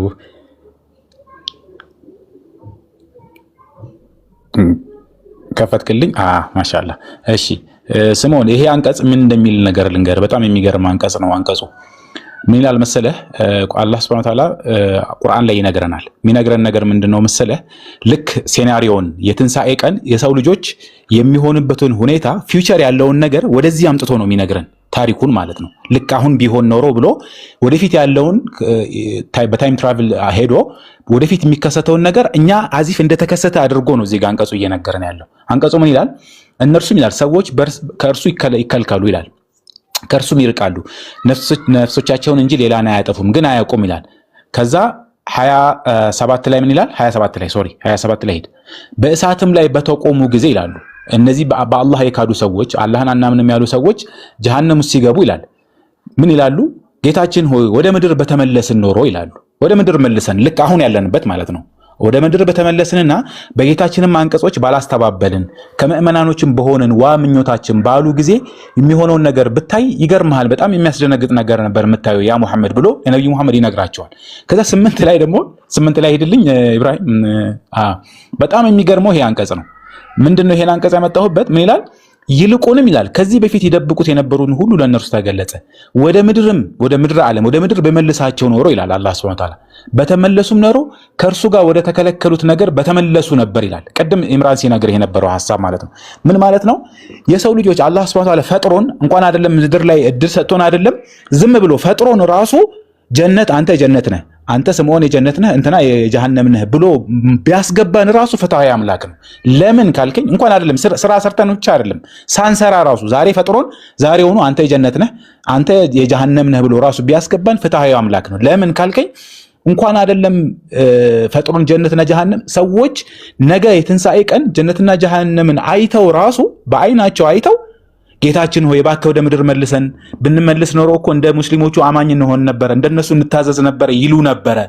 በጣም የሚገርመው ነገር ግን ይላቸዋል ነብዩ መሐመድ እነዚህን ሰዎች እንደዚህ ብለው የሚከራከሩ ሰዎች ነገ የትንሣኤ ቀን ጌታችን ሆይ እሳትን አይተናል፣ በቃ ከዚህ በኋላ ጀነት ጀሃነም የሚለውን ነገር አይተናል፣ እኛም እንደ ሙእሚኖች ታማኝ እንሆናለን፣ ቃልህን እናከብራለን የሚሉትን ሰዎች ወደ ምድር በመልሳቸው ኖሮ ይላል አላህ፣ በመልሳቸው ኖሮ ተመልሰው ወደ ነበሩበት ክህደት ውስጥ ይገባሉ ይላል።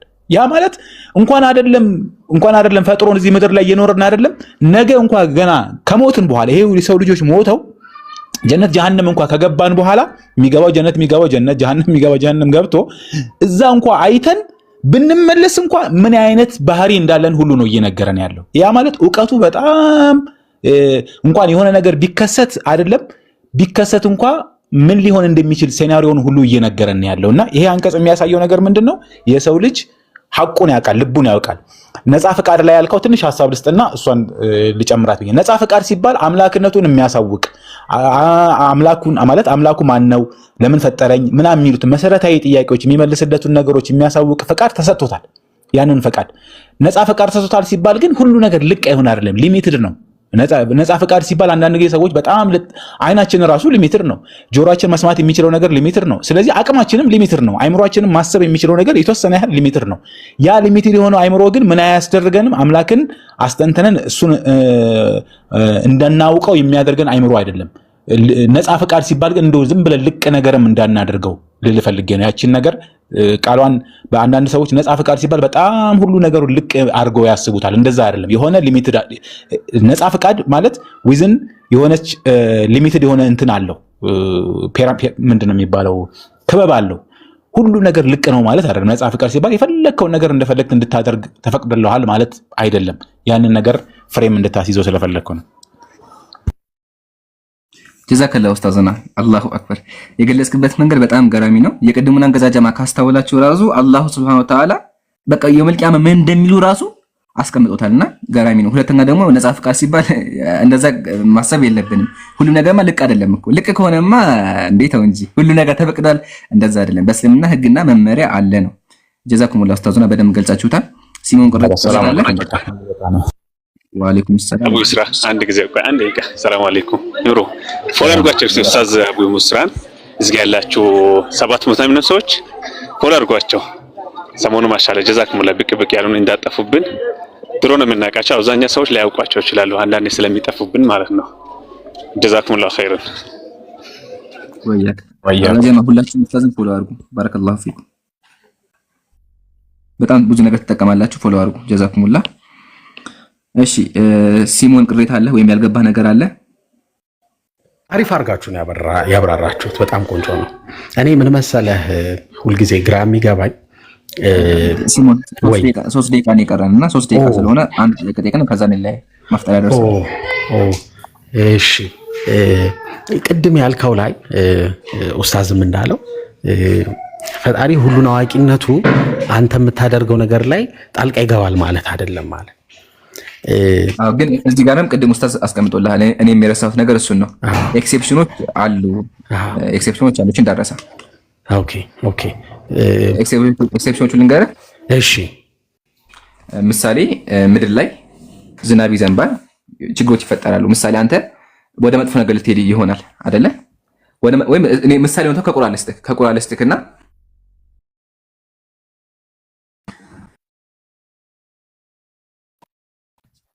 ባህር ላይ ሲጣር ማን ነበር ያነሳው? የፈርዖን ቤተሰቦች አይደለም? ድምጽ መሃል ላይ ተቆራርጧል። እሺ ሙሴን ነው ባህር ላይ ሲጣል ያልከው? አዎ እንግዲህ ፈርዖን ህፃናትን እየገደለ ነበርና እናቱ እንዳይሞትባት ብላ ባህር ላይ ጣለችው። ባህር ላይ ስትጥለው ማን ነበር ያነሳው ታውቃለህ? ያው እንግዲህ መጽሐፍ ቅዱስ ላይ የሚለው የፈርዖን ሚስቱ ኦር ልጁ አይ ዶንት ኖ ሚስቱ ለስልምናም አለ ፈልተቀመሁ አሉ ፍርዓን ጋር ያስቀምጣል። ቤተሰቦቹ አንድ የሚታርጉ ድምጽ አለ። ቤተሰቦቹ ናቸው የፈርዖን ቤተሰብ ያነሱትና አሁን እዚህ ጋር አይተህ ከሆነ ይሄ ሊታሰብ የማይችል ነገር ነው። ጠላትህን ማሳደግ ካን ዩ ኢማጂን ዳት ጠላትህን ስታሳድግ ማለት ነው። ፈርዖን ህፃናትን እየገደለ እናቱ እንዳይገልባት ብላ ስትጥለው ሊየኩነ ለሁም አዱ ግን ለነሱ ጠላት ሊሆንባቸው አላህ እሱ ጋር አሳደገው። አያ ይሄ ጭራሹን ከኛ አእምሮ ውጭ ነው። ግን የማን ስራ ነው? የኃያሉ አምላክ ስራ ነው። ስለዚህ ኤክሴፕሽኑ እነዚህ ናቸው። ምሳሌ አላህ ለአንድ ሰው ወይም አንድ ነገር ሲያስነሳ ነብዩ ራሱ ቁርአን ሐዲስ ላይ ምን አሉ? አላህ ምሳሌ በየአሁን ዓመት ላይ ሊቃውንቶችን ያስነሳል ብለው ተናግረዋል። ይጀዲዱ ለሁም እስልምና የሚያስተምሩ ታላላቅ ሊቃውንቶች ይነሳሉ ብለዋል። አላህ ሊቃውንቶችን ሲያስነሳ እውቀት ይጨምርላቸዋል፣ ይሰጣቸዋል። አያ ይሄ የማሳን የአላህ ስራ ነው። ሲምፕሊ በዚህ መረዳት እንችላለን። ልቅ አይደለም የሚለው ነገር በጣም እንዳም እኔ ቅድም የረሳው ተቀሶ ልቅ እንዳልሆነ መገንዘብ አለብህ። ኃያሉ አምላክ ጥበበኛ ስለሆነ የሱም ስራዎች አሉ። ምሳሌ ሰማያት ሲያዘንቡ ምድር ሲንቀጠቀጥ ይሄ እኛ ስራ አይደለም። አላህ ነው ሁሉን ነገር የሚያደርገው። በቃ አፍጥርም ሰዓት ስለደረሰብህ ያው የኔ ጥያቄም ደግሞ ሰፋ ያለም ሊሆን ስለሚችል በሌላ ጊዜ ወይ ይሻላል እንደዚህ በባዶ ሆድ ከማስለፈለፈ ቴንክ ዩ። ለማንኛውም ብራዘር ማሻአላህ በቃ ዘጋን። ከዚህ በኋላ ወደዚህ እንዳትመለስ። ጣዖት አምላኪያን ለማመን የከበዳቸው አላህ እንደ ብለው ሰው ላከ የሚለው ዘጋ። እንዳትመለስ ወደዚህ። እሺ ጨረስ። አሁን ይሄን ከጨረስን ቁርአን አለ በስንት መንገድ ይናገራል አልኩ? በስንት መንገድ ይናገራል አልኩ?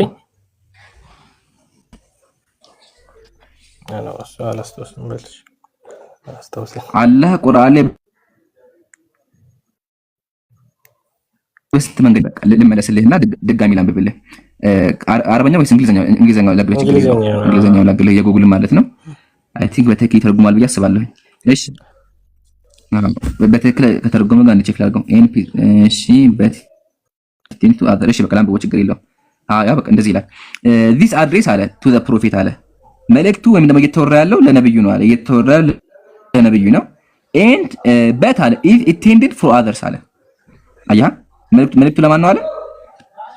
ለማን ነው? ለሌሎች ማሻአላህ። እንቀጥል።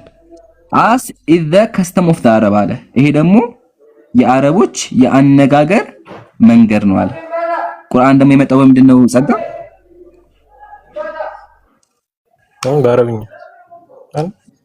በአረብኛ። ስለዚህ በአረብኛ ስለመጣ የአረብኛ ሰዋሰው ነው የሚጠቀመው። እንቀጥል። they address iman አለ አንድን ሰው እያወሩ አለ but it tended to someone else አለ። ግን መልእክቱ ለማን ይሆናል? ለሌላ ሰው ይሆናል። አይ አይደለ? to someone else አለ። መልእክቱ ለማን? ለሌላ ሰው ሊሆን ይችላል። ስለዚህ የአረቦች አናገር ስለሆነ እዚህ ጋር አላህ ነብዩን እያወራ ግን መልእክቱ ለነብዩ ሳይሆን ለጣዖት አምላኪያን ነበር። ትርጉሙን አንብበዋል? ኢምራን አቤት ማይ ኡስታዝ ጀማል እያዛገን ነው መሰለኝ። በቃ እናውርደውና ሌላ ሰው እንቀይር። ምን ይመስላል? አየቁ ግን አሁን በቃ ዘጋን እኮ አብይ እየዘጋን ነው። እቺን ጨርስና በቃ ሰዓትም እየሄድብን ያለው ጸጋ ሰዓት እየፈጀብን ነው። ስለዚህ አሁን አንብበዋል? ያ ቴንክ ዩ ዘጋ። ቅሬታ አለ እዚህ ጋር?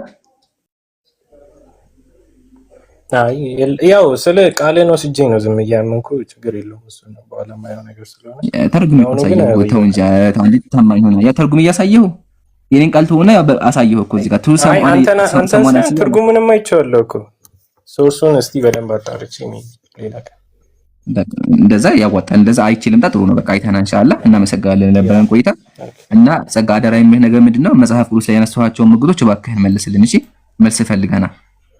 እሺ እናመሰግናለን። ጋይ እስካሁን ግን የነገረ ገብቷል አይደል?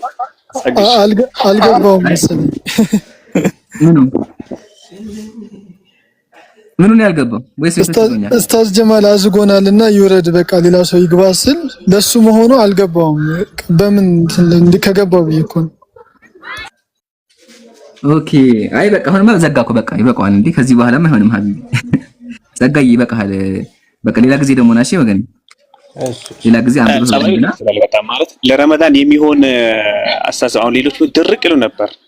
ሲጠይቅም በስነ ስርዓት ስለጠየቀ ነው ኢምራን የሚታገሰው ብዬ አስባለሁ እንጂ አይ መማመር ስለሆነ ችግር አንዳንዴ ሰው የሚረዳበት መንገድ ይለያያል። ቶሎ የሚረዳለ ቶሎ የማይረዳለና ያው ትምህርት ስለሆነ ኢንሻአላህ አሁን ተመልሶልናል ስላለ ቅሬታ ደግሞ ካለው አንብብ ይመጣል ስላለ ኢንሻአላህ አንብበህና ግን ጸጋ እባክህን አደራ የሚልህ ቁርአንም በደንብ አንብብ። ቁርአን አንብብ አላህ ሂዳያ ይስጥህ። ከቁርአኑ ግን በፊት መጽሐፍህን ወቅ ጸጋሺ ለምን ከ50 ሺህ በላይ ግጭት ካለበት ቄስ እየመጣ እንደፈለገ እንደ አባቱ የእድል መጽሐፍ እየመጣ ዝም ብሎ የሚጽፍበት ከሆነ መጽሐፉ የተቃጠለና የጠፋ ከሆነ እንዴ ብሎ ያምላቃል ይባላል የሚለው ነገር በደንብ ቼክ አድርገህና እናመሰግናለን። ማንኛውም እሺ ወገናችን መልካም ቀን ይሁንልህ።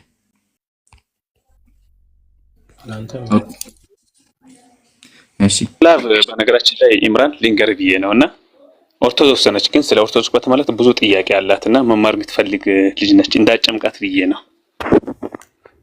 አይ እሺ ማሂሩ እዚህ ጋር የሚጨመር ነገር አለ ሀቢቢ? ግልጽ ነው እኮ ቅድም ነበር ግልጽ የሆነው ሲጀምር እዛው አንቀጹ ላይ ጠይቁ ሲል ብዜት ነው። ነብዩ መሐመድ ሰለላሁ ዐለይሂ ወሰለም አይደለም ጠይቅ ያላቸዋል። ጠይቁ ሲል ሌሎች እንደሚያመላክት እዛው ቃሉ አመላካች ነው። ቀጥል ሐቢቢ ወይየካይ ጀዛከላ እዛው አንቀጹ ራሱ ዘጓል። ያው በጣም ገራሚ እይታ ነው። እሺ ኡስታዝ አቡታ ሰላም አለይኩም። ወአለይኩም ሰላም ወራህመቱላህ። እንዴት ናችሁ? በቀንም ትገባላችሁ? አጋጣሚ ስገባ አየው እንትን ፒኬ ቤት ነበርና በቃ ሲዘጋብን ወደዚህ መጣ። አይ ማሻአላህ ማሻአላህ።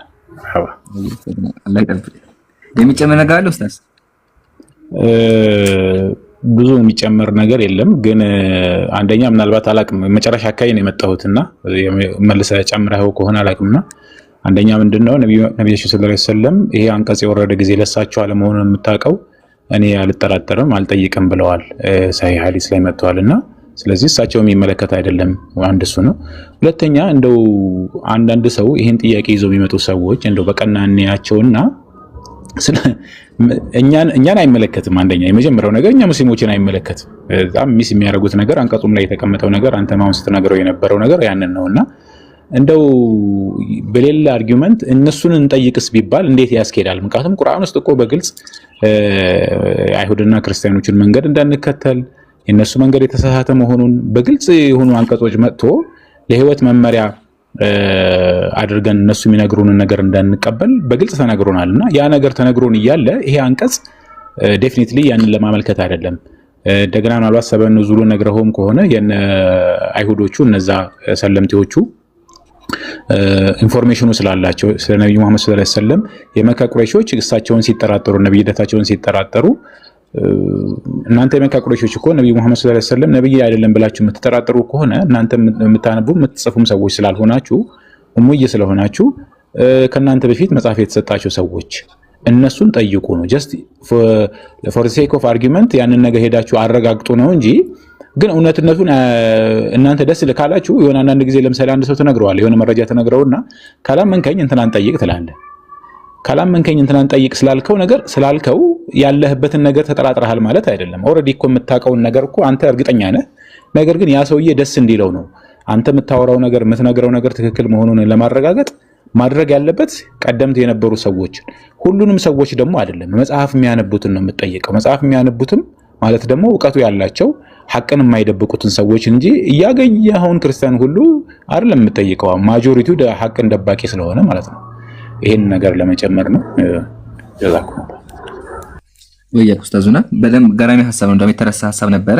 ተፍሲር አጣበሪ ቅድም ኡስታዝ ገልጾላችኋል። ነብዩ ለሚሽክ ረሱላህ ሰለላሁ ዐለይሂ ወሰለም ወለም يسأل ነብዩ አልተጠራጠሩም አልጠየቁምና ስለዚህ እሳቸው እንደመመለከቱ በዚህ እንመተዋለን። ሲቀጥል ደግሞ የሚጠየቁት ራሱ ቅድም ገልጬው ነበረ ያኒ አብዱላህ ኢብኑ ሰላም ወአምሳሊ ምን አስለሙ ሙስሊሞች የሆኑትን አይሁዳውያን እንደሚመለከትም መገንዘብ እንችላለን ነው። ጀዛኩሙላህ ኡስታዙና። እሺ ሲሞን ሰላም ብያለሁ። ኢምራን እንዴት ነህ? ሰላሙን አላ መን ተቢዐል ሁዳ። ጥያቄ አለ እስልምና ላይ? አዎ። እሺ ጠይቅ። ከሱ በፊት ግን ቆይ አንዴ ከነጻ ፍቃድ በኩል ዘህሩ የጻፈችው ኮሜንት ነበር። ነው ቀድሞ ጠይቁ ያሉት ነቢያት ነው። ጀዛኪላህ ዘህሩ። እሱም ሐሳብ አለ። ነብዩ ሰለላሁ ዐለይሂ ወሰለም መልእክተኞች አግኝቷቸው እንደጠየቁም ማስረጃ ማሳየት እንችላለን። እሱም እንደ ሐሳብ ስለማለት ተቀጥል። ሲሞን ጥያቄ ስለ ነጻ ፍቃድ ነውና በእስልምና አስተምህሮ ስለ ነጻ ፍቃድ ያለውን ጌታ አንዳንድ ነገር በለኝና ወደ ጥያቄ ይገባለሁ። ያው ጠቅላላ ዕውቀትም እንዲኖረኝ ማለት ነው። እሺ አልሐምዱሊላህ ወከፋ። መጀመሪያ በእስልምናችን አላህ የሚናገረው ነገር አለ። ሱረቱል ፉሲላት እንደዚህ ይላል፣ መያመል ሷሊሐን አለ፣ መልካም ስራ የሰራ ሰው ለነፍሱ ነው አለ፣ ያጠፋም ሰው በእርሷ ላይ ነው አለ። አንድ ሰው መልካም ቢሰራ በእርሱ ነው፣ ያጠፋም በራሷ ላይ ነው አለ። ጌታ ለባሮቹ በዳ አይደለም አለ። አላህ በዳ አይደለም፣ ሰዎችን አይበድልም። ነጻ ፍቃድ በእስልምና ከሌለ ህይወታችን ትርጉም አይኖረውም። ማለትም አላህ አስገድዶ እንድኖር የሚያደርገን ከሆነ which means ተዋናይ ነን ማለት ነው፣ እየተወንክ ነው ያለው ማለት ነው። ግን እስልምናችን እንደዛ ያስተምራል። ኦኬ እስልምና የሚያስተምረው ምንድነው ካልን ሱረቱል ከህፍ ላይ አላህ ምን አለ? ወቁል ሐቁ ሚን ረቢኩም፣ እውነቱ ከጌታችሁ ነው አለ። የሻ ሰው ይመን የሻም ሰው ይቀራል። ስለዚህ አንድ ሰው የማመንም የመካድም ነጻ ምርጫ አለው። ኦኬ ያመነ ካለ ጥሩ ነገር ያገኛል፣ ከሃዲ ደግሞ ከሆነ ይቀጣል ማለት ነው። እስልምናችን የሚያስተምረው ይሄን ነው። ኦኬ ባጭሩ ይሄ ነው። እዚህ ጋር ቅሬታ ካለ ተናገር። ብዙ ሐዲሶች አሉ፣ ተፍሲሮች አሉ፣ ግን ይበቃል። ቅሬታ አለ? አይ ነው ቅሬታ የለኝም፣ ቅሬታ የለኝም። ጥያቄ ነው እዚህ ጋር የሚኖረኝ ላይክ አሁን ፈጣሪ እኛ የምናስበውን የምንሆነውን ሁሉን ነገር ያውቃል አይደል? ለምሳሌ እኔ አሁን ጀነት ልግባ ወር ገሃነም ልግባ ያውቃል አይደል? አውቆታልም ጽፎታል። አዎ። ስለዚህ እኔ የምወስነው ውሳኔ ምንም የሚቀይረው ነገር የለም ማለት ነው፣ ገነት መግባቴ ወይም ሲኦል መግባቴ አላህ እውቀት ጋር። አዎ። ስለዚህ ነጻ ፍቃድ አለኝ ይባላል ማለት የኔ አሁን ነጻ ፍቃድ ዴፊኒሽኑ እኔ በምወስነው ውሳኔ ላይ ላይክ ህይወቴ ላይ እኔ ራሴ ነጻነት አለኝ ነው፣ የመወሰን ነጻነት አለኝ ነው። ግን የፈለገውን ነገር ብወስን አላህ ከሚለው ፍቃድ ውጭ አልወጣም። ማልወጣ ከሆነ የቱ ጋር ነው የኔ ፍቃድ? ለምሳሌ እኔ አሁን ሲኦል እንደምገባ ቀድሞ ከታወቀ በአላህ ዘንድ እኔ ገነት ልገባ እኮ አልችልም ምንም ባደርግ ማለት እኮ ነው። ስለዚህ ተወስኖልኛል ማለት ነው። እሺ ጥሩ እንትን ነው ልመልስልህ። መጀመሪያ አላህ ያውቃል ከተባለ አዎ ያውቃል። እንዳውም ባያቅ ነበር አምላክ አይደለም የሚባለው። ባያቅ አላህ አምላክ አይደለም። ለምን ሶሪ በጣም እንደዛ ይባላል። እንደቃል ይቅርታ። አንድ አምላክ ራሱ አምላክ ሊባል የሚችል ነገር ማወቅ አለበት አይደለ? ምሳሌ መጅሙዕ ፈታዋ ብትመለከቱ እንደዚህ የሚል ሐሳብ ያስቀምጣሉ። ኢብኑ ተይሚያ ረህመቱላሂ ዐለይሂ አሉ ወላሁ ያዕለሙ ማ የኩን አለ። አላህ ወደፊት የሚሆነውን ያውቃል። ወማ የኩኑ ማ ላ የኩኑ አለው ካነ ከይፈ የኩን፣ ያልሆነው እንኳን ቢሆን እንዴት እንደሚሆን ያውቃል። ወቀደረ መቃዲረል ኸልቂ፣ ፍጥረታትን በሙሉ ወሰነ። ወከተበል አዕማለል ኢባዲ ቀብለ አን ያዕመሉሃ፣ የባሪያዎችን ስራዎች ከመስራታቸው አስቀድሞ ጻፈው። ራዛ አዳምጠኝ። አላህ ማወቅም ብቻ ሳይሆን ጽፎታልም። ከማ ተበተ ፊ ዛሊካ ፊ ሷሂህ ኪታብ ወሱና፣ ቁርአን ላይና ሐዲስ ላይ እንዳለው አሉ። ስለዚህ የኛ ሙስሊሞች አምላክ ሁሉን ነገር አዋቂ ስለሆነ እኛ ወደፊት የምናደርገውን ነገር ስላወቀ ጽፎታል። እሺ ከጻፈው ታዲያ የማይቀየር ከሆነ እንዴት ነጻ ፍቃድ አለ እንዳልከው ነጻ ፍቃድ ጋር ምንም አይገናኝም። ምሳሌ ላስቀምጥልህ። ከምሳሌው በፊት ግን የማይቀየር ላልከው እንገርክ። አሁን ምሳሌ አንተ ሲሞን አላህ በቅድመ እውቀቱ ማለት ነው አንተ አላህ ያርግልህና ሙስሊም ሆነ እንደምትሞት አወቀ ወይም ደግሞ አወቀና ጻፈው አላህ። ኦኬ ግን አንተ ካፊር ሆነ ከሞት ወይም ጣዖት አምላኪ ሆነ ከሞት በተዘዋዋሪ እኮ አላህ እውቀቱ ላይ በትክክል አላወቀም ያልክ እኮ ነው ያለው አየህ አይደለ? ስለዚህ አሁንም አምላካታ ችግር ሊፈጠር ነው። ግን እኛ ሙስሊሞች ምንድነው የምንለው? አላህ የሆነውን እንኳን ባይሆን እንዴት ይሁን ያቀርበን የምንለው። ኦኬ ስለዚህ አንተ ሲሞን ፍላጎት አለ፣ ወደዚህ ቤት ገብተሃል አይደለ? ወደዚህ ቤት ሲገባ ኃያሉ አምላክ አላሁ ሱብሓነሁ ወተዓላ እዚህ ቤት እንደምገባ ያውቃል። ደግሞ ባገባ ራሱ ደግሞ ምን እንደምታደርግም ደግሞ ያውቃል። አየህ አይደለ? ስለዚህ እስልምና ያለው ቪው ይሄ ነው። ግን ነጻ ፍቃድ ይቀርናል አይቀርንም። ምሳሌ ልንገርህ። ምሳሌ አንተ አስተማሪ ሆነ ትምህርት ቤት እያስተማርክ 5 ተማሪዎች አሉ። ከ5ቱ ተማሪዎች 3ቱ ገበዝ፣ 2ቱ ደደብ ናቸው። ለቃሉ ይቅርታ፣ 2ቱ አይገባቸውም። ይሄን ነገር ታያለህ። ኦኬ ስለዚህ በአእምሮ ምን አሰብክ? 2ቱ ተማሪዎች ያልፋሉ፣ 3ቱ ደግሞ ይወድቃሉ ብለህ አወክ ወይም ደግሞ ተገነዘብክ። ኦኬ ተገንዝበህ ከዛ በኋላ ፈተና ሰዓት ሲደርስ ሶስቱ ወደቁ፣ ሁለቱ አለፉ። ኦኬ ታዲያ የወደቁት ተማሪዎች መተው የጣልከን እኮ አንተ ነህ መምህራችን ብሎ አንተን ቢወቅሱ ይሄ ፍትሃዊ ነው? ብትወቀስ አንተ ወይም ተማሪዎቹ አንተን የመጠየቅ መብት አላቸው? የላቸውም። ደደብ የሆኑት አእምሯቸውን ያልተጠቀሙት በራሳቸው ፍቃድ ነው። አንተ አላስገድድካቸውም። ግን ይሄ በደል የሚሆን ምንድነው ካለን ሲሞን አንተ ገና ሳይፈተኑ መተህ አንተኛው ደደብ ነህ የምታመጣው ሲ ነው ኤፍ ነው ብትለው ይሄ በደል ነበረ። ግን አላህ መጥቶ አንተ ገሃነም ትገባለህ አላለንም። ስሩ ነው ያለን። ሲሩ ፊል አርድ በምድር ላይ ሂዱና ስሩ ነው ያለው። ስለዚህ አንተ ትሰራለህ ከዛ በኋላ እሱ ደግሞ ሁሉን ነገር ያውቃል ነው። ግን በደል የሚሆነው ምን ቢሆን ሲሞን አንተ ሲሞን ገሃነም ትገባለህ ብሎ አስቀድሞ ነግሮ ቢሆን ተበድለሃል። አንተ ተማሪህም ማለት ነው አንተ ኤፍን የምታገኘው ብትለው በድለሃል። አብቃምሮን ዘጋህበት እንዳያስብ አረከው በቃ አየህ አይደለ? ግን አላህ እንደዚህ ያደረገ ግን አላህ ማውቁ ራሱ ኃያልነቱን ነው እንጂ የሚያሳየው ከኛ አንተ ጋር አይገናኝም። ግን አንተ እንዳልከው ደግሞ ወይም ደግሞ በአንተ ሐሳብ እንኳን ሄደ አንተ ሙስሊም መሆን ፈልገህ ማለት ወይም አላህ ሙስሊም እንደምትሆን አውቁ አንተ ካፊር ከሆንክ አላህ አምላክ አይደለም እኮ ያልክ ነው ያለው በተዘዋዋሪ አሁን አያ። ስለዚህ ምንም የማይቀረን ሁለት ነገሮች ናቸው ያለው ዕውቀትና የኛ ስራዎች ማለት ነው። ለዛ ነው ይገርምሃል የውመል ቂያማ ላይ አላህ መጽሐፍን ይሰጣል። መጽሐፍን ከሰጠ በኋላ اقرأ كتابك መጽሐፍህን አንብብ ይልሃል። የሰራኸውን ነገር ታነባለህ። ከዛ ተበድለሃል ይጠይቃል። ከዛ ሰዎቹ ምን ይላሉ? ማሊ هذا الكتاب لا يغادر صغيرة ولا كبيرة إلا أحصاها ምን አይነት መጽሐፍ ነው ብሎ ይደነቃሉ። በቃ ምንም ነገር እንዳልተጨመረባቸው የሰራኸውን ስራ ነው ያሳየን። ስለዚህ ሲሞን አንተ የማመንም የመካድም መጥፎ የመስራትም ጥሩ የመስራትም ነፃ ፈቃዱ አለ። ግን የፈለከውን ነገር ብትሰራ ኃያሉ አምላክ ሁሉን አዋቂ ስለሆነ አስቀድሞ አውቆታል። ግን አወቀማት አስገደድህ ማለት አይደለም። አስገድዶ ከሆነማ በደለኛ አምላክ ሊሆን ነው። ግን ቁርአን ላይ ምንድን ነው ያለው? ወማ ካነ ረቡከ ቢዘላሚን ሊልዓቢድ አላህ ባሮቹን በዳ አይደለም ማለት ባይዘዊት ይሁን። እዚህ ጋር አንድ ሎጂክ አስቀምጥና ኡስታዝ ይቀጥላል ኢንሻአላህ። አላህ ኦሬዲ ሁሉ ነገር ወስኖ ወደ ምድር ካመጣን እኮ ለምንድን ነው መልእክተኛ የሚልከው? ይሄ ማለት እኮ መሰላችሁ እኔ ተማሪዎችን እያስተማርኩኝ ለሁሉም ኤፍ እንደምሰጣቸው እያወቅኩኝ መጽሐፍ ገዝቼ መጽሐፍ በሰጣቸውን አንብቡ ብላቸው ማለት ነው። አስባችሁታል? ለሁሉም ተማሪ ኤፍ ኤፍ ኤፍ ኤፍ አድርጌ እንደዚህ ኤፍ ኤፍ ኤፍ እየጽፌ ከዛ በኋላ ግን መጥቼ ለሲሞን ደግሞ መጽሐፍ ገዝቼ በሰጣው ይሄ በደል ነው። ኦሬዲ ኤፍ እየጽፌ ያለሁኛ ኤፍ እየጽፌ በጎን ደግሞ በኩል ደግሞ ሄጄ መጽሐፍ ብሰጥህ በደል ነበር የሚሆነው። አየህ አይደለም? ግን አላህ እንደዛ አላደረገም። ኦኬ አላህ እንደዛ ቢያደርግ በደለኛ ነበር። ግን ኃያል አምላክ እንደዚህ ማድረጉ ማያውቅም። ይሄ ደግሞ የጭራሹ ነው የማይገናኝ ነገር ነው። ኤኒዌይ ኡስታዝ አቡ እስላም ይጨመር ካለ በደንብ ይጨምሩበታል ኢንሻአላህ።